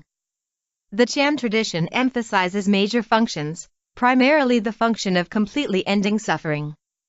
Because the true essence of the mind is undefiled wisdom, it can generate remarkable powers and marvelous functions.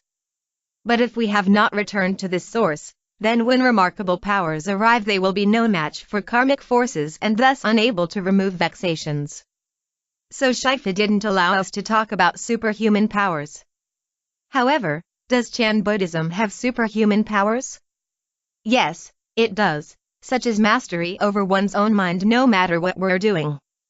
From the perspective of the Linji school of Chan Buddhism, if we wander among the six sense objects, form, sound, odor, taste, touch and mental objects, but aren't deluded by them, these are the remarkable functions that Chan Buddhism emphasizes. Some people acquire just a little taste of these superhuman powers, and then think they're superior. But that's not the major function wisdom. Even if such powers can attract followers, it won't last. From the perspective of Chinese Buddhism, it's important to understand this idea. When I was in America I saw many people studying Japanese Zen or Korean Sun, or Tibetan, or Theravada Buddhism, but very few people learning Chinese Buddhism. Chinese Buddhist doctrine is different from other Buddhist systems. It not only perceives that the five aggregates are empty, but emphasizes the importance of applying that knowledge in daily life so we won't be perplexed by vexations. In Buddhist terminology that's known as having no vexations to be removed and no enlightenment to be realized. Many people want to remove their vexations, but if they can clearly see that there is no I to be afflicted because in reality vexations don't exist, then vexations are manifestations of wisdom. Only when one's knowledge and views are right is it known as the practice of no practice, which is to rectify and let go of the discriminative mind and return to the true nature, the essence of mind. To be able to do that, it's most important to continuously reflect on right knowledge and views, and combine that with the basic method of meditation, counting breaths, so as to bring the mind back to its original essence. Practice conscientiously.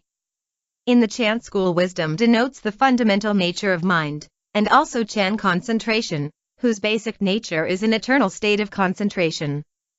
Observation is a function of the mind, and such observation itself is wisdom. Like a mirror, the mind can reflect all things, but the nature of a mirror is like a boat that crosses the water leaving no trace. Even if you've experienced grasping innumerable times, the essential nature of the mind doesn't cling to anything, so its nature will not change because of your grasping. The basic nature of the mind is to not hold on to anything, observing but unmovable. When you're rich, the whole world is yours. But when you're down and out with nowhere to call home, the whole world is still yours. That's because the fundamental nature of the mind cannot be augmented nor diminished. Some people feel like they've been cast aside, and are unhappy about it.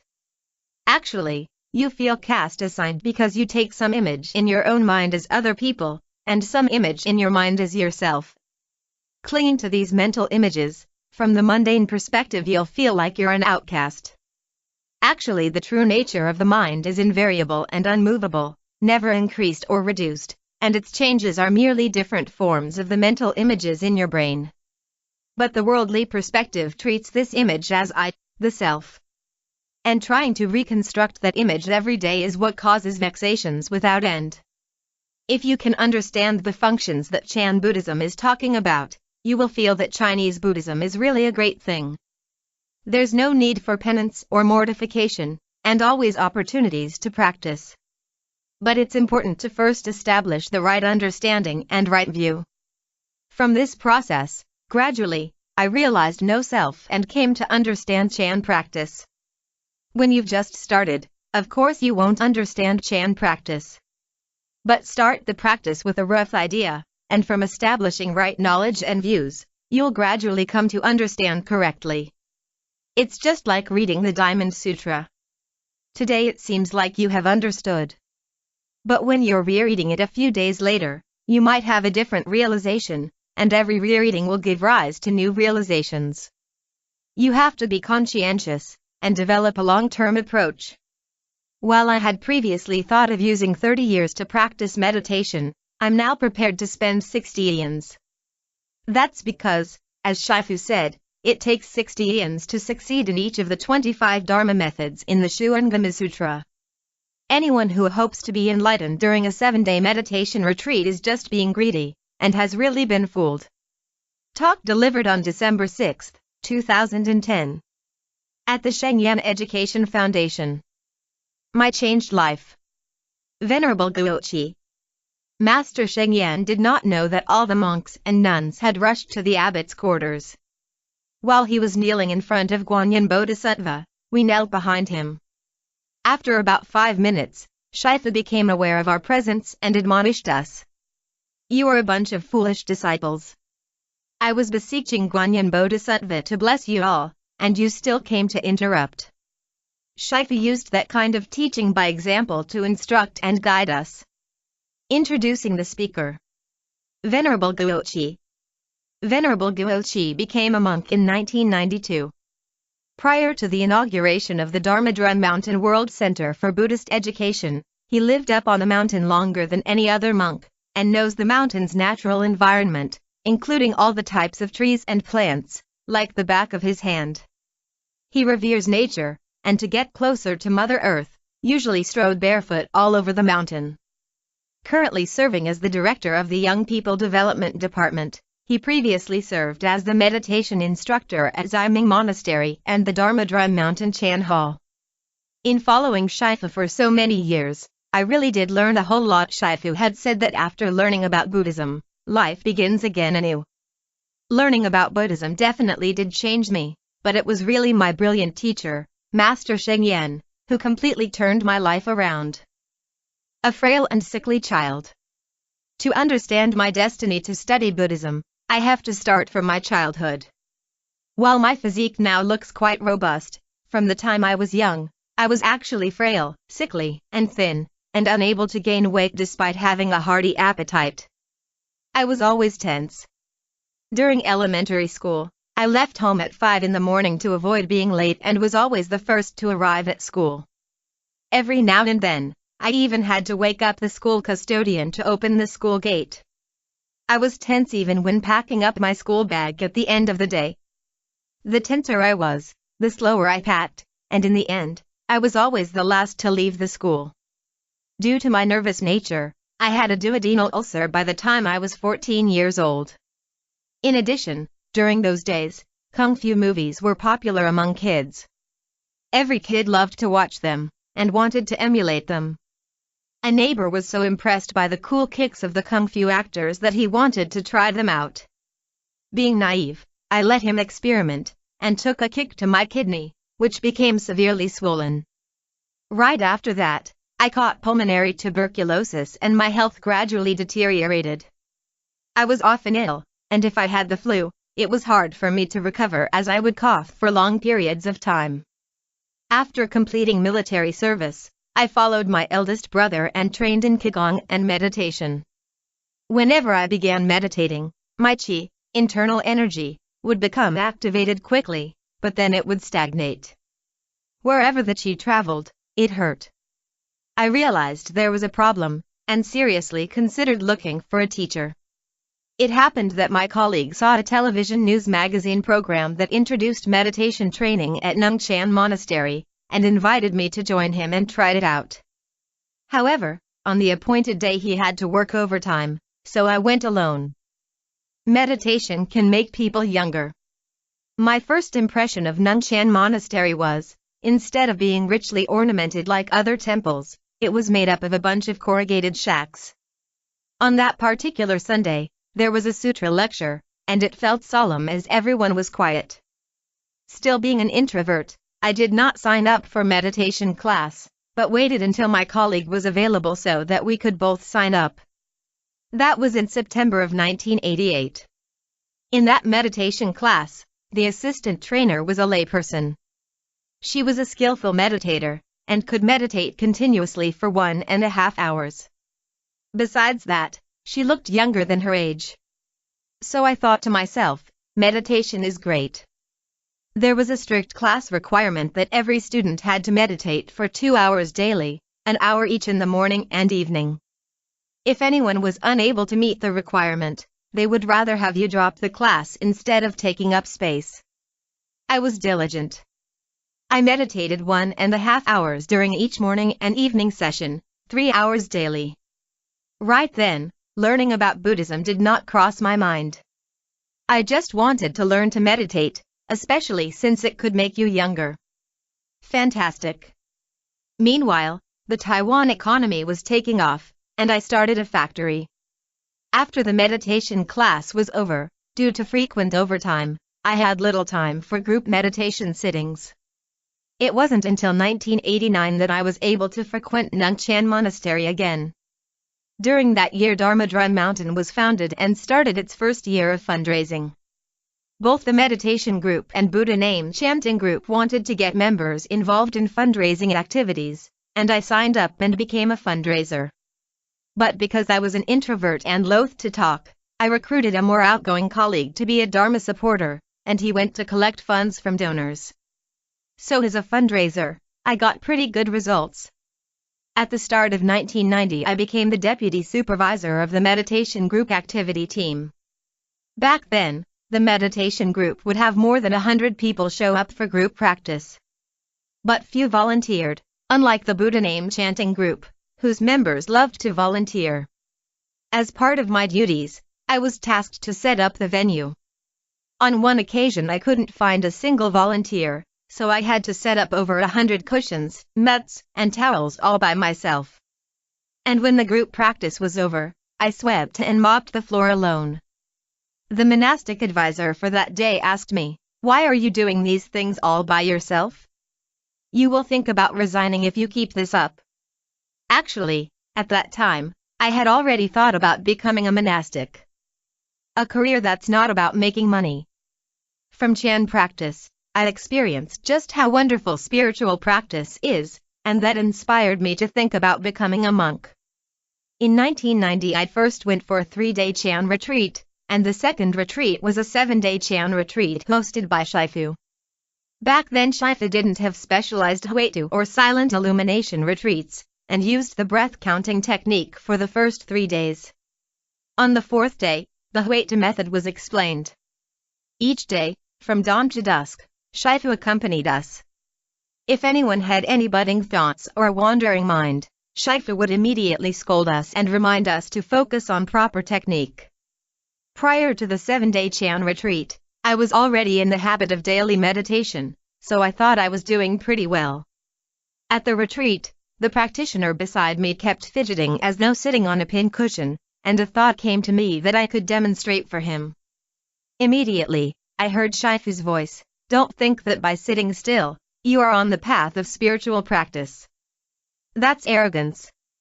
His words struck my heart, and I corrected my way of thinking immediately. As I had practiced Qigong, I didn't need much sleep. After I awoke at 1 or 2 in the morning, I would start sitting meditation in the Chan hall. During the 7-day Chan retreat, I worked hard. Meditation sessions were marked by incense sticks, each one burning for half an hour, and I could meditate through 3 sticks. Before the retreat, I had read the discourse records of Chan Shifu Legyo and the discourse records of Venerable Shifu Siyun. They both mentioned that during a 7-day Chan retreat, we should set a time frame for achieving liberation, and that through intensive and diligent practice, enlightenment is achievable. I was really wound up on the first 3 days, bent on achieving liberation within the time frame of the retreat. On the 4th morning, alone in meditation in the Chan hall, I suddenly relaxed and a doubt arose. The doubt was, who am I? And it plagued me through that entire day and night. From the 4th morning to the 5th morning, I couldn't sleep. I was gripped by doubt that I couldn't cast off. Back then, I didn't know I could go for an interview. Then a thought came to me that should this situation continue, I wouldn't be able to go to work after the retreat. But after that thought occurred, the doubt perished. The biggest benefit I gained from the 7-day Chan retreat was Shifu's teachings, as they all embody the essence of Buddhism. On occasion, Shifu would admonish us, but every word of admonishment went straight to my heart, making me feel that my karmic obstructions were great. Repentance prostrations were quite helpful. That 7-day Chan retreat influenced my entire life, as my original outlook on life was negative. As I was growing up I did not understand the purpose of life, or where we go after death. I was an introvert, loath to talk, and when I did talk, I mumbled. Since people couldn't understand me, I lacked the confidence to speak and grew passive. My way of thinking changed after that 7-day Chan retreat. I went from a negative view of life to a positive one. I felt that cultivation practices could transform me, and could help others, too. So I vowed to become a monk. I didn't become a monk to hasten my own attainment. After witnessing Shifu's arduous toil, I became a monk to repay his kindness and help him spread the Dharma. Shifu said, "The Dharma is so good, yet so few know about it, and so many people misunderstand it." Previously I didn't know how good the Dharma was, but after experiencing it, that confirmed it is the path I want to travel. After learning about Buddhism, I had always thought, in this world, there should be a career that doesn't take making money as its goal. But I did not know what it was. Then I came to know that it's called being a monk, and sharing the Dharma with the world. The purpose of cultivation is to benefit sentient beings. Though the 7-day Chan retreat changed my views, it was after becoming a monk that my behavior changed. On one occasion while I was a novice monk, I was driving for Shifu and he spoke to me unexpectedly, saying, "Yuochi, when a practitioner's karmic obstructions manifest, they should recite Guanyin Bodhisattva's name more, and prostrate before Guanyin Bodhisattva more." That's something I've always remembered. Shifu also said, "When chi moves, Observe the solace of the feet. This, I always keep in mind. Shifu actually meant that we should observe the solace of our feet during sitting meditation, but only when chi moves. However, I only heard the first part about chi moving, so whenever I meditated I would observe the solace of my feet. It was a pleasure observing my solace as chi would stream from them, and the body would lighten, floating effortlessly. I thought I had the technique right. But in actual fact, it was a chi deficiency instead of a feeling of lightness and tranquility. After some time, I began to catch colds or the flu easily. One day while we were chanting the evening service, I was short of breath and fainted. As a result, I got 6 stitches in my chin and a shattered kneecap. But they were just minor things. After the fall my blood pressure was low, my chi in disarray, and I could hardly speak. An examination showed that my blood pressure was less than 70/40. I kept feeling dizzy. I couldn't stand or lie down for very long, and my head would spin when I walked. A doctor of Western medicine said I should be on daily intravenous drip, while a traditional Chinese doctor had no treatment for me. Then I recalled what Shifu had said I should prostrate before Guanyin Bodhisattva when a karmic obstruction appears. At that time I was unable to do sitting meditation, and could only prostrate to the Buddha. However, after I prostrated, I couldn't get up. Later, I had the idea to move quickly by standing up immediately after prostrating. But if I paused even briefly after prostrating, I couldn't get up. With that, I started from 5 prostrations per day, to 10 prostrations, and then slowly to 300 prostrations per day. While prostrating to the Buddha, in my mind I would silently recite Guanyin Bodhisattva with all my heart. After a little over 3 months, the dizzy spells improved slowly and I made a vow that from that moment onwards, I must help more people and benefit even more sentient beings. Actually, the appearance of that karmic obstruction was a good thing. Thanks to that incident, I can share it here with everybody today. If I had not overcome it, I wouldn't be here. My current mentality is to be able to see that every day of life is like a bonus, an extra day, and live happily every day. We should attend to the body as best we can, but what we really need to take care of is the mind. By making that vow, the power of that vow will continue to push you forward. Even while the body is weak, the power of your vow will support you. Call upon that strength to prop up your physical strength. The purpose of spiritual practice is to benefit sentient beings, and not for oneself. There was another teaching that Shifu gave that's very important to me. He said to me, Guochi, you shouldn't think about achieving enlightenment. It's impossible for you to achieve enlightenment. Actually, I had already let go of thoughts about achieving enlightenment, and Shifu was simply reminding me again. Consequently, I made a vow that it doesn't matter if I achieve enlightenment but I will help others to do so. Can a person who never attains enlightenment help others to achieve it? It's possible. Shifu once asked, does the coach of an Olympic champion also have to be an Olympic champion? Not necessarily. As long as the coach's concepts and methods are correct, he too can produce an Olympic champion athlete. To vanquish afflictions, start with your own mind. Shifu's teachings incorporated both teaching through words and teaching by example. One time, there was a disagreement between 2 members of the monastic sangha. After Shifu found out about it, rather than criticizing them, he simply gathered all the monks and nuns for a talk. Shifu told us that his karmic obstructions were so heavy that he had no karmic blessings, nor did he have the ability to lead his disciples well. He could only show repentance to Guanyin Bodhisattva, and plead with her to give us wisdom. When Shifu finished, he returned to the abbot's quarters. A short time later, we received word from his attendant that Shifu was kneeling in penance in front of Guanyin Bodhisattva. We were very ashamed, and shocked, as we didn't think Shifu would do that. All the monks and nuns rushed to the abbot's quarters, but Shifu didn't know. While he was kneeling in front of Guanyin Bodhisattva, we knelt behind him. After about 5 minutes, Shifu realized we were there, and admonished us, "You are a bunch of foolish disciples.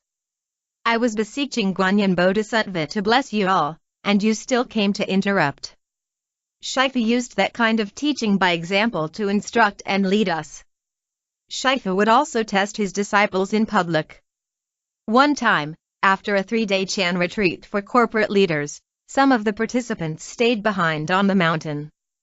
Shifu had me lead a group of people to follow his car to the designated Dharma University site. Trying to be clever, I took a shortcut. But by the time we got there, Shifu's car was already there. On the spot, Shifu reprimanded me for being a fool and making decisions unilaterally without consultation. Actually, Shifu reprimanded me in order to check my reaction. As Shifu said, he only reprimanded those disciples who could take it, and wouldn't reprimand those who couldn't. So that time, I was happy he scolded me. I also realized that in spiritual practice, we should follow the radiant path of great enlightenment, and that there are no shortcuts.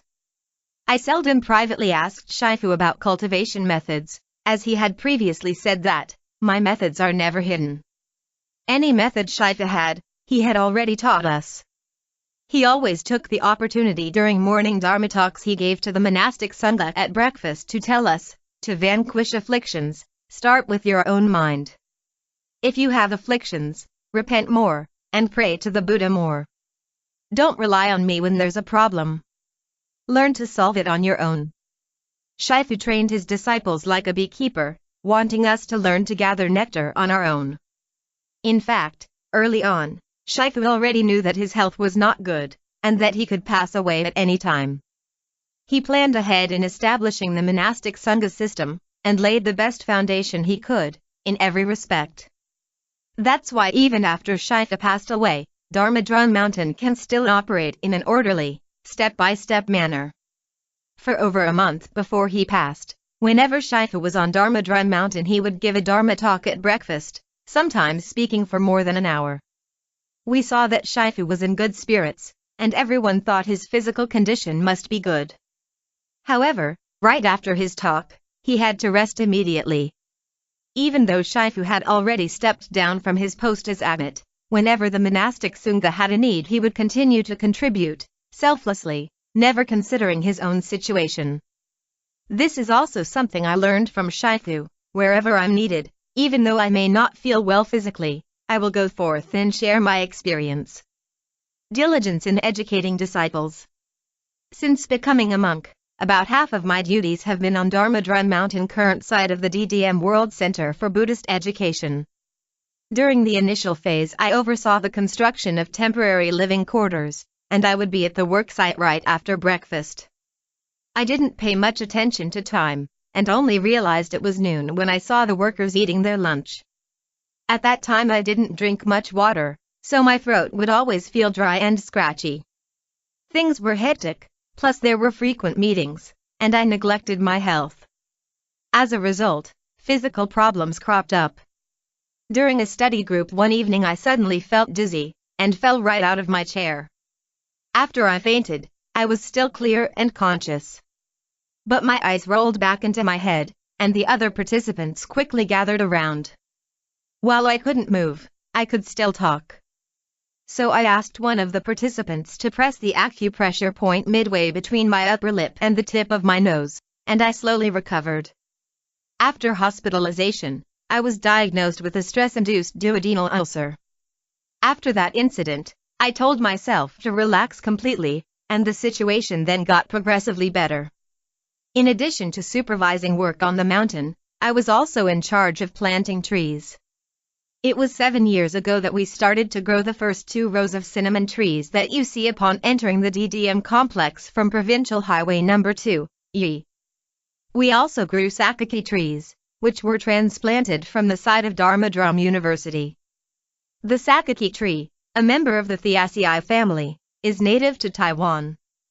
They have a lifespan of 50 to 60 years or more, and are quite tall. We transplanted more than 100 of those trees to empty ground near Dharma Bridge 3. Shifu had mentioned to the layperson in charge that the foundation in the area near Dharma Bridge 3 wasn't stable. So any tree planted in that area would possibly damage the foundation, and if a tree fell it would be dangerous. Unfortunately, That message never got passed on to me. Later, I was with Shifu on a tour of the mountain and we came upon Dharma Drum Bridge 3. Right then and there, Shifu severely criticized me, saying, "Trees cannot be planted here." "Didn't you hear what I said?" One of Shifu's lay followers pleaded with him not to be angry. Shifu wasn't really angry, but was trying to educate his disciple. It shows how attentive Shifu was in teaching his disciples. He was observing my reaction, and would make adjustments accordingly. While there weren't that many opportunities to be in our Shifu's presence, when the need arose, Shifu would proactively criticize, guide, and direct us. Step by step. I currently handle the meditation instructor's duties in the Chan Hall. In ancient monasteries, the person in that position was also known as the head of the class and was responsible for directing Chan practice, including giving guidance about Chan practice concepts and methods. The abbot would also give Chan practice instruction, but he was saddled with many duties and tasks that frequently kept him away from the Chan Hall. Naturally, the task of Chan practice instruction fell on the meditation instructor, and I've learned a lot from this position. Over the past few years, I have represented the monastic sangha in exchanges abroad. In 2009 we were invited to Germany by a Vietnamese monk, a German national, who was leading a Chan practice group locally. The monk had trained at the Dharma Drum Mountain Chan Hall for a year and a half and had wished to spread Dharma Drum Mountain's Chan teachings on his return to Germany. I discovered that Chan practice was very popular in Germany, but traditional Chinese Buddhist practices like doing repentance prostrations and reciting the Buddha's name were, comparatively, less widely accepted. The Germans are pragmatic people, methodical and orderly, which fits right in with Chan practice. There are no shortcuts in spiritual practice. It must be approached with honest sincerity, one step at a time. Those with outstanding spiritual capacities like Huineng, the sixth patriarch, can hear the passage from the Diamond Sutra that says, "Abide nowhere, and give rise to mind and immediately become enlightened." We've all heard that passage, but we're not enlightened, which shows that we have lesser spiritual capacities. There is nothing wrong with having lesser capacities. As long as spiritual capacities are present, we can engage in spiritual practice. However, one must practice with honest sincerity, not just learn the method and neglect to practice. Chan must be experienced personally to reap its benefits. Shifu said that as long as you practice sitting meditation every day for an hour in the morning and an hour in the evening, in 3 months, your body and mind will be transformed. That's how it was for me. Some changes were subtle. I wasn't even aware of them myself. But others saw them clearly. I became more at ease and happier. That happiness is called Dharma joy. Practice should make us progressively happier, not more distressed. When we practice, we should remain relaxed and cheerful, and apply the methods conscientiously. When the causes and conditions are ripe, accomplishments and benefits will come about naturally. Practice also requires a straightforward mind. Do what needs to be done. Don't presume to be more clever than you really are, or try to be smart and take the easy way out. Practice must be solid and steady. The purpose of Chan is to help us let go of our attachments, and not grasp at external conditions. In fact, spiritual practice is not difficult at all. The real difficulty lies in most people's thinking it's too complicated. They're always taking what's simple and making it complicated. They think too much. They want to practice, but they can't. So practice isn't the real difficulty, it's being trapped by our own thinking. Finally, I'd like to share a key portion of a speech that Shifu gave in his early years. Appreciate other people's strong points and understand your own shortcomings. Learn from others' strong points and improve your shortcomings. Never be jealous of others' strong points and don't expose your own shortcomings. Everyone has their strong points. If we learn one strong point from each person, from 100 people we'll garner 100 strong points, and the more strengths we have, the closer we get to the perfect state of a Buddha. Talk delivered on May 29, 2010. At the Sheng Education Foundation. Showing gratitude, the best way to teach by example. Venerable Guochi. Showing gratitude is the best way to teach by example. After I was named monastic advisor of the Dharma Drum Mountain Fellowship, Master Sheng made a point to remind me. Guochi, I'm getting old. We have a lot of lay Dharma supporters that have followed me since the early days who are also getting old. We must show gratitude to them. Introducing the speaker. Venerable Guochi. Ordained as a monk in the year of 2000 and currently serving as the Dharma Drum Mountain Social Care Center's Managing Director, the Social Welfare and Charity Foundation's Secretary General, and the Fellowship's Monastic Advisor. The Venerable humbly mentioned that he has no special expertise in any of the above functions, but as they constitute his mission as conferred by the monastic Sangha, he will strive to learn and fulfill his responsibilities. I think the teachings Shifu gave us, which include his words and his deeds, are worth emulating. I'll start with a story. There was a layperson, an office worker, whose father was hospitalized in the intensive care unit, ICU, due to a serious illness. However, he was not allowed time off to visit his father. The illness occurred as his company had a rush sales order, and everyone had to work overtime to fill it. Other than himself, there were no other relatives who could look after his father. Whenever he rushed to the hospital after he was done with his work for the day, the patient visiting hours would be over due to ICU visiting hour restrictions. He was worried about his father, but unable to abandon his job. So how should he deal with the situation? That layperson recalled that in one of his books, Shifu mentioned the 4 steps for handling a problem: face it, accept it, deal with it, and let it go. First, he adjusted his way of thinking so he could face and accept the situation. Then, in order to see his father, he discussed the circumstances with the hospital, hoping it would allow visitation beyond the regular visiting hours. The hospital agreed. That process allowed him to achieve a satisfactory solution in terms of both his work and his family. After his father passed away, that layperson learned from his relatives that he was an adopted child and was not tied to his father by blood. As the background story of his adoption was also lost, he was unable to track down his biological parents. But it was a story he read in one of Shifu's books that helped him change his thinking. Shifu had once told a different layperson who found out his parents were not his biological parents that, other people have only one set of parents, but you have two. You have your birth parents, and you also have parents that raised you. That's also very good, as you have one more set of parents than other people. After he read that story, he immediately felt he was really very blessed. As we can see, Shifu's written words have a very powerful influence in spreading the Dharma. A precious opportunity for monkhood. In order to talk about my relationship with Shifu, we have to begin from when I became a monk. Before I became a monk, both of my parents had already passed away, and I had no siblings. My mother passed away quite early, and my father died after suffering from an illness. These events left me with plenty of emotional stirrings. After learning about Buddhism, I read from a sutra that joining the monkhood would allow me to pay a debt of gratitude to my parents, and also to all things, living and non-living. I was thinking then to myself that since my parents had passed away, there was no way I could repay to them my debt of gratitude. But if I became a monk, that should be a good way to repay my debt of gratitude to my parents, and also to all things, living and non-living. Since I intended to become a monk, I was first interviewed by the Director-in-Chief. It was later decided I should first become a live-in lay volunteer, a volunteer on a long-term monastery stay. On the 3rd or 4th day, a venerable informed me that Shifu wanted to see me.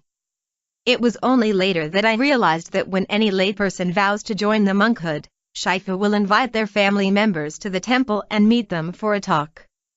On the day I spoke with Shifu, he said, "Your life experience has been rather harsh. Since you are no longer young, you have to grab this opportunity. Before anyone can join the monkhood, they have to submit an autobiography." Shifu had read mine and spoke those words. Shifu continued, saying, "After joining the monastic Sangha, Forget about further studying or enrolling in a Buddhist academy. There is plenty to learn from within the monastic Sangha itself. Make the best of this opportunity. Come in and give it a try.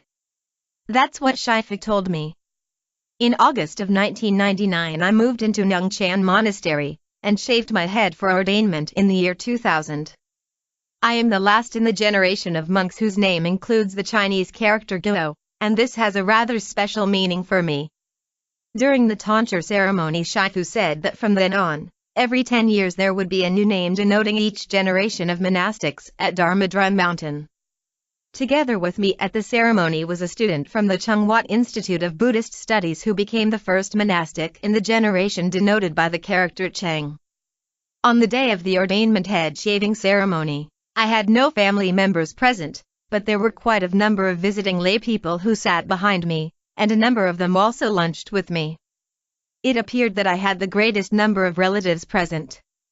From the Buddha Dharma perspective, it is possible that every one of us may become related by either by blood or by marriage. This means everyone is related to me, and everywhere is my home. In the early years, whenever Shifu traveled overseas, he would first show his concern by making a round of visits to the Chungwat Institute of Buddhist Culture, the Dharma Mountain Cultural Center and the Administration Center. During that period of time, I was given the opportunity to drive for Shifu. While in the car, Shifu asked, "Guochi, when you left your family to enter the monastery, whom did you pay your respects to?" The reason Shifu asked was because at the head shaving ceremony, in the visitors' galley, both of my parents' seats were empty. I replied, "I still pay my respects to my parents." I was visualizing them sitting there. Though Shifu's schedule was hectic, that simple sentence warmed my heart. Prior to the formal opening of the DDM complex, Shifu would occasionally go up to the mountain for a short stay, taking walks at dawn or at dusk. On one of the strolls I accompanied him, and Shifu asked, "Do you know that originally, the monastic Sangha didn't accept you?" Prior to joining the monkhood, I had little contact with the ordained monks and the Sangha didn't know me well. In addition, I was over the age limit for ordination. As an interim, expedient measure, I was first allowed to be a live-in volunteer. It was Shifu who gave instructions that I was to be allowed to join the monastic Sangha. That was an opportunity, given to me by Shifu. I treasure my relationship with Shifu. And as he said, I had to make the best use of that opportunity. Cherish water resources, treat the natural environment well. While I was still a novice, the first phase of the first Dharma Mountain project worksite had begun. The monks' quarters, Building 3, and the staff and student dormitory were all in operation, and they all needed oversight. The Sangha assigned 3 monks to be in charge, and I was one of them. Later I also became the monastic advisor of the project works office. Back then I had yet to take full ordination. So as a novice who hadn't taken the full precepts of a monk, being the monastic advisor filled me with fear and trepidation. But since this was the assignment given to me by the Sangha, I treated it as a learning opportunity. During that period of time, I had an opportunity to be in close contact with Shifu, accompanying him for meetings and worksite inspections. Though Shifu was a monk, his thoroughness and attention to the project details left me in awe. Shifu viewed the project as an organic living entity, not a lifeless material object, a concept that can be traced back to its origin in the Buddha Dharma. The Buddha Dharma tells us that both direct and indirect karmic results are the training halls, the place of practice. The body constitutes direct results, and the environment constitutes indirect results. Direct karma thus pursues the path of practice leading to enlightenment within the indirect karma. Hence humans and the environment have an inseparable relationship, and as early as 2,600 years ago, Buddha was already a pioneer of environmental protection. For the construction of the Dharma Mountain complex, Shifu traveled the world to observe university campuses and religious architecture, and also went on pilgrimages to China and India. Having studied in Japan for 6 years, he especially valued Japanese architecture's exemplary utilization of space, and instructed that Dharma Mountain architecture follow suit. Shifu always said that interior spaces must accommodate multiple purposes, and that the architectural style should be as simple as possible. However, the simpler the architectural style, the harder it is to realize that style. Moreover, each individual architect had different concepts and varying degrees of understanding. We all felt that Shifu had attained the level of the unobstructed and all-pervasive mentioned in the flower ornament, Avatamsaka, Sutra, and for both the architects and engineers, it was a huge challenge. Shifu made many recommendations over the course of the project, such as the well-known story of the 7 fruit fig trees. I will also share some of those stories here. Water resources were very important to Shifu. In his early years in China, he cultivated the habit of cherishing and respecting all natural resources. During the construction of the DDM complex, Shifu made it a point to instruct the engineering unit to make the best use of rainwater. As the mountain on which the complex rests is situated on Taiwan's northern coast, it has a long rainy season and the rainwater is a very important resource. In addition, Shifu also instructed them to make the best use of the water resources from the 2 streams that encircle the mountain. Back then, the concept of efficient water utilization was uncommon in Taiwan and the relevant engineering technology was rare. Due to the unavailability of the required technology, the engineering unit was in a bind. It took me quite some time to understand the issues of water utilization, and Taiwan had just started to develop new methods of conserving water resources such as rainwater collection and utilization, as well as water-saving devices. Later, these methods were all implemented, one by one, on the mountain. For example, all the sink faucets and toilets at the DDM complex are water-saving devices. In the nuns' quarters, there is a rain collection system that routes rainwater to be used for various purposes including flushing toilets, irrigation, and cleaning. Shifu had also thought about tap water on the mountain. Besides the water supplied to meet the DDM complex's needs, Shifu had also considered that during the dry season, when supply was limited, there shouldn't be any conflict with the villagers below the mountain over water. That would allow the people in the village to have peace of mind about having an uninterrupted water supply. With his exalted character, Shifu always looked at every situation from the perspective of benefiting others.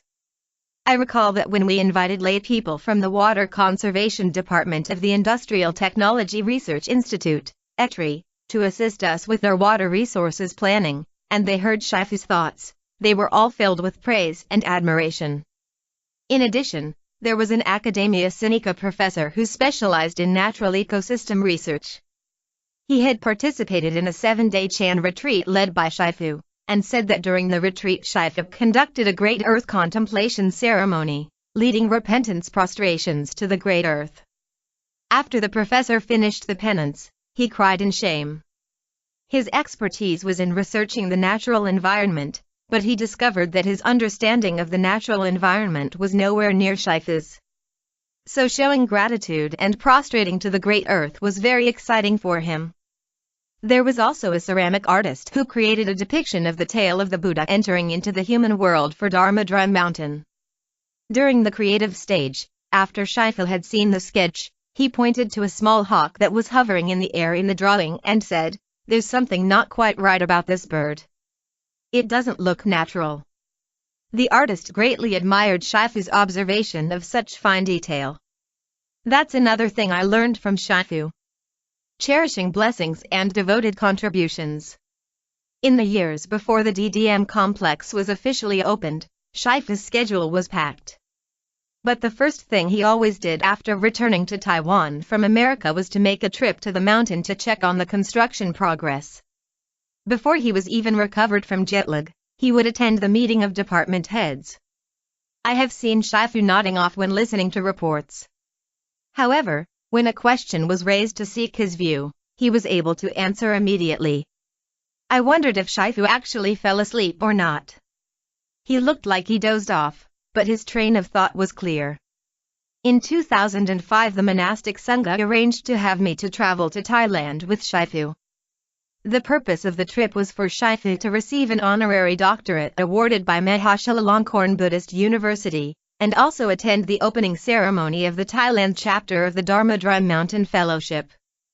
I was assigned to be Shifu's attendant on a temporary basis, and was very nervous because I was unfamiliar with his daily routine. Several interesting incidents occurred. One incident involved me doing Shifu's laundry. His clothing was of the older style. Unlike the current elastic waistband pants, his pants had a drawstring. When I washed them, I did not realize the difference, and did not watch out for the ends of the drawstring. After I washed them, the ends had slipped into the drawstring holes. The next day while Shifu was changing, he realized what happened, and did not scold me. Instead he simply took the pants and attempted to coax the drawstring out. While he was doing so, Shifu was also teaching me how to do it. At that moment, I was so embarrassed that if there was a hole in the ground, I would have crawled into it. I had heard that Shifu's handwriting was very small. But it was during the Thailand trip that I saw Shifu's notebook for the first time. The notebook was very small and convenient for travel. And the characters he wrote were really the size of ants, small and neat. From this we can see how rigorous Shifu was and how he treasured things. I had also heard that Shifu would reuse a piece of tissue paper 5 or 6 times before discarding it, unlike many of us who discard it after a single use. I believe this had to do with Shifu's experiences during his early years. The current generation doesn't really cherish blessings and treasure things. Because it's too easy to get things, we do not know how to cherish resources. Therefore, we are really blessed with good fortune.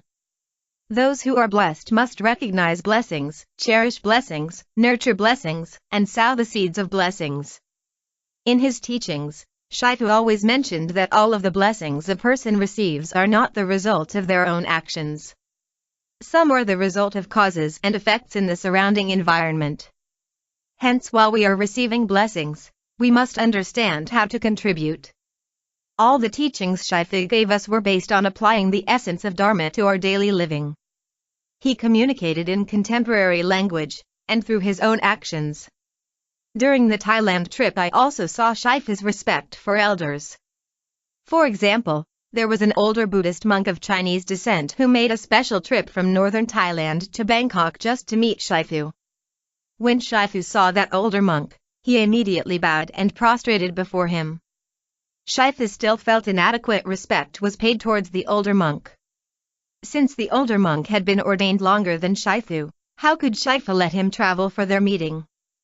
From this incident, we can see how important these etiquette details were to Shifu. A thankful Shifu. Showing gratitude was one of the most important teachings that Shifu gave us through his own example.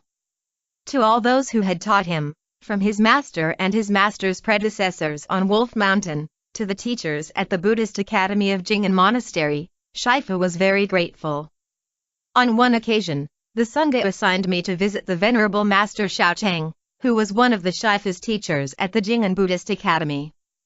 The Venerable Master had also attended the Dharma Mountain opening ceremony, and was one of the Venerables who conducted the eye-opening ceremony for the Grand Buddha Hall's 3 Buddha images. When I paid my respects to the Venerable Master on behalf of the DDM Sangha, he said, "You are really blessed as you are able to follow your Shifu."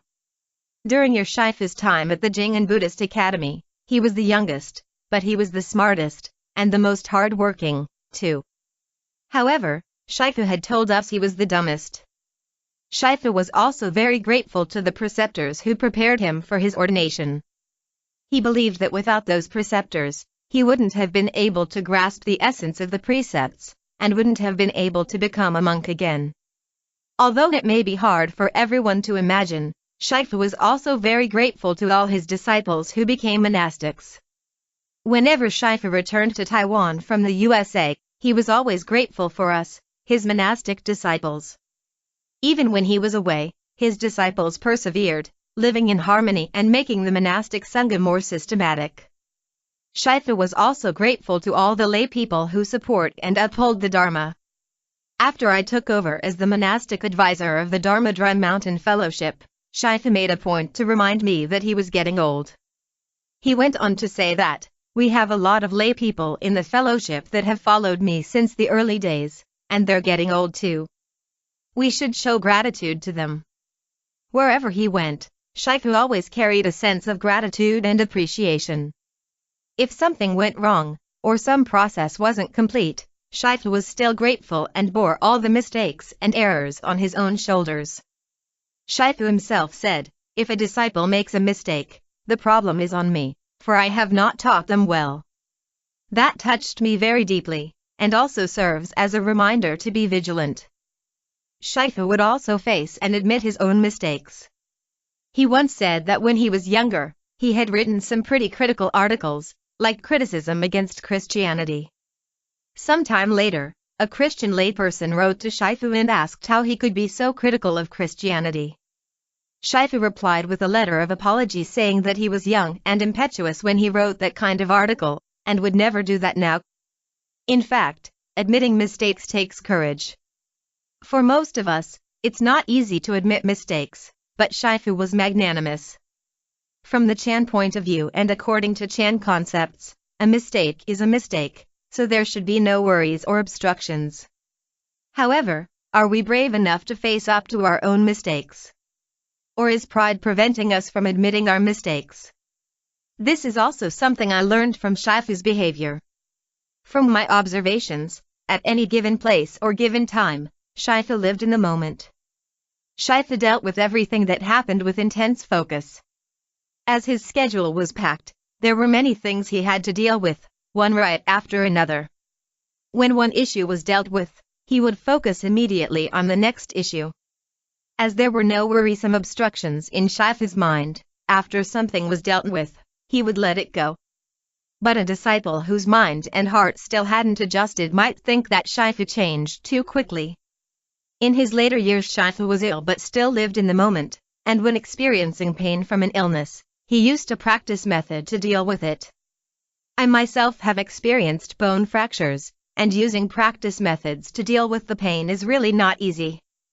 However, we must always be grateful to all the circumstances that give us opportunities for reflection and training. Shifu's care and concern. In 2008, in an unmindful moment, I took a fall while in the city of Taichung and fractured the top of my thigh bone. After an operation, I had to rest for a while up on Dharma mountain. Unexpectedly, Shifu, ill health and all, still came to visit and show his concern for me. The first thing Shifu said when he saw me was, "You're working off your karmic obstructions." Shifu then asked the managing director of the Bhiksha Sangha, "Is Gochi being given too much work? Should his workload be adjusted?" To this day, I'm still touched by the care and concern that Shifu showed. From monastic advisor for the project works office during my novice days to my current position as the monastic advisor of the Dharma Mountain Fellowship, I have always approached my tasks with a learner's mindset, as I know I'm not the best person for these positions. As Shifu said, if there is no ox for the job, use a horse instead. If an appropriate person can't be found for the job, just go do it, and if there's something you don't understand, go learn it. The monastic sangha is a wonderful place as there are many opportunities for multifaceted learning. I am very grateful for the backing of all of our lay supporters who continue to this very day to undertake the arduous task of upholding and protecting the Dharma. Everything that I've shared today is rooted in what I have seen and learned from Shifu himself, and his words and deeds are certainly worthy emulating. Talk delivered on May 12, 2010 at Sheng Education Foundation.